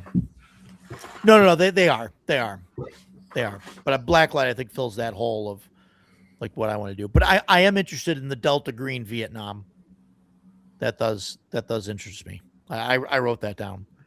I just saw today, Earlier. in the vein of Delta Green, that Call of Cthulhu, which is another game I really like. In April, they're releasing a book, but on the cover of the book is a Cub Scout group sitting around a campfire, and I guess you play as one of the scouts. So it's Stranger Things. Yeah, so you get like that, driven to madness at a very early age. I've never played That Call looks of pretty Cthulhu. cool. I've never played Call of Cthulhu, which is what Delta Green was based on. I've played a lot of it. It sounds very fun, but I think you need to have a group. Like my current You have to have the right people. right. You have to absolutely have the right people. My group of players have never really known anything other than D&D or D&D styled games. So They would have a very hard time with Call of Cthulhu. right when we Probably. played Deadlands, they Probably. tried to play it like D&D, and Yeah. it just doesn't work that way. I mean, you gotta.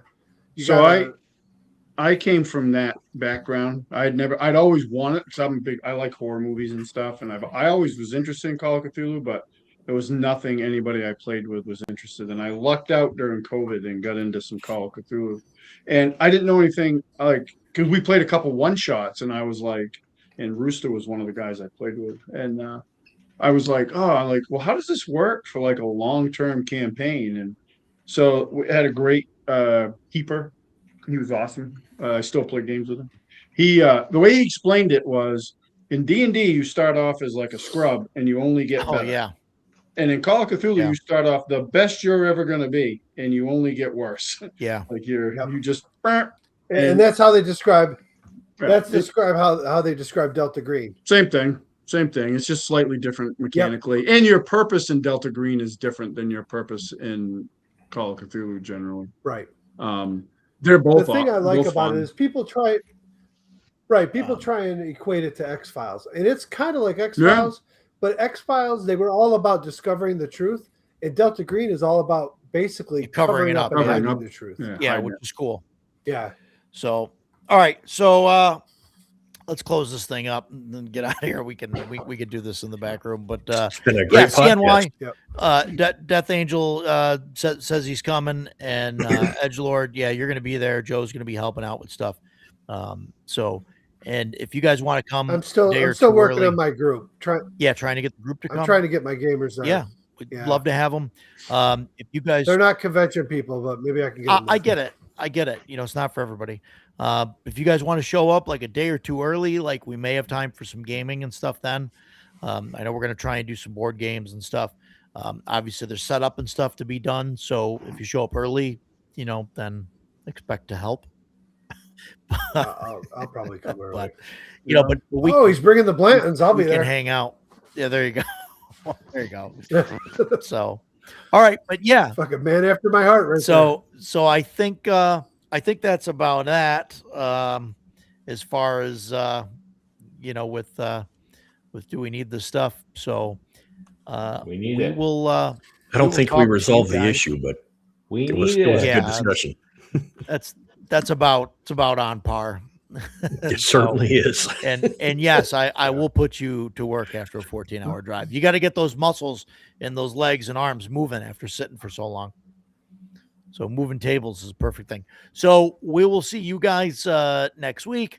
We'll see you guys on the other side. Everybody have a great evening, and we'll see you next week. Take care. Thanks, everybody. everybody. You know. Bye, guys.